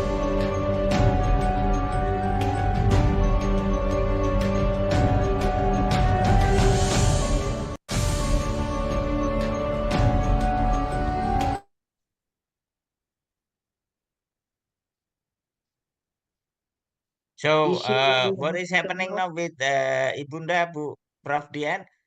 She's still in Bogor in a hospital. Yeah, Pak Anung. So, where is she staying actually? In Bogor or in Palembang before? Bogor. Oh, okay. So, did she need to have a surgery? Just small jahitan. Oh, Bu Dian okay, nginap good. di mana di Bogor? Cilebut. Enggak, kebetulan kami ada rumah kalau memang pengen sekedar nginap atau apa bisa kok, ada kamar kosong kayaknya. Mantap, rumahnya perusahaan itu ada di mana-mana rupanya. Oh, ada, Pak. Jangan bercanda, Pak. Tapi ini serius loh, kalau Bu Dian perlu. Tapi dekat IPB, Bu, di Dramaga. Lah yo, di Salatiga ada juga ya, Pak Abdul Said. Ada, Pak. Saya punya keluarga di mana-mana. Enggak, kalau Prof Dian perlu ada anak saya, tapi dia juga jarang di rumah, lagi koasisten, jadi mungkin silakan aja. Ya, Loh, itu Tapi ada dia kok masih di luar, nggak breakout room? Siapa? Itu mahasiswa saya ada biaya. Oh, nggak apa-apa. Ada biaya kenapa nggak join? Maaf, Pak. Prepare. Kenapa?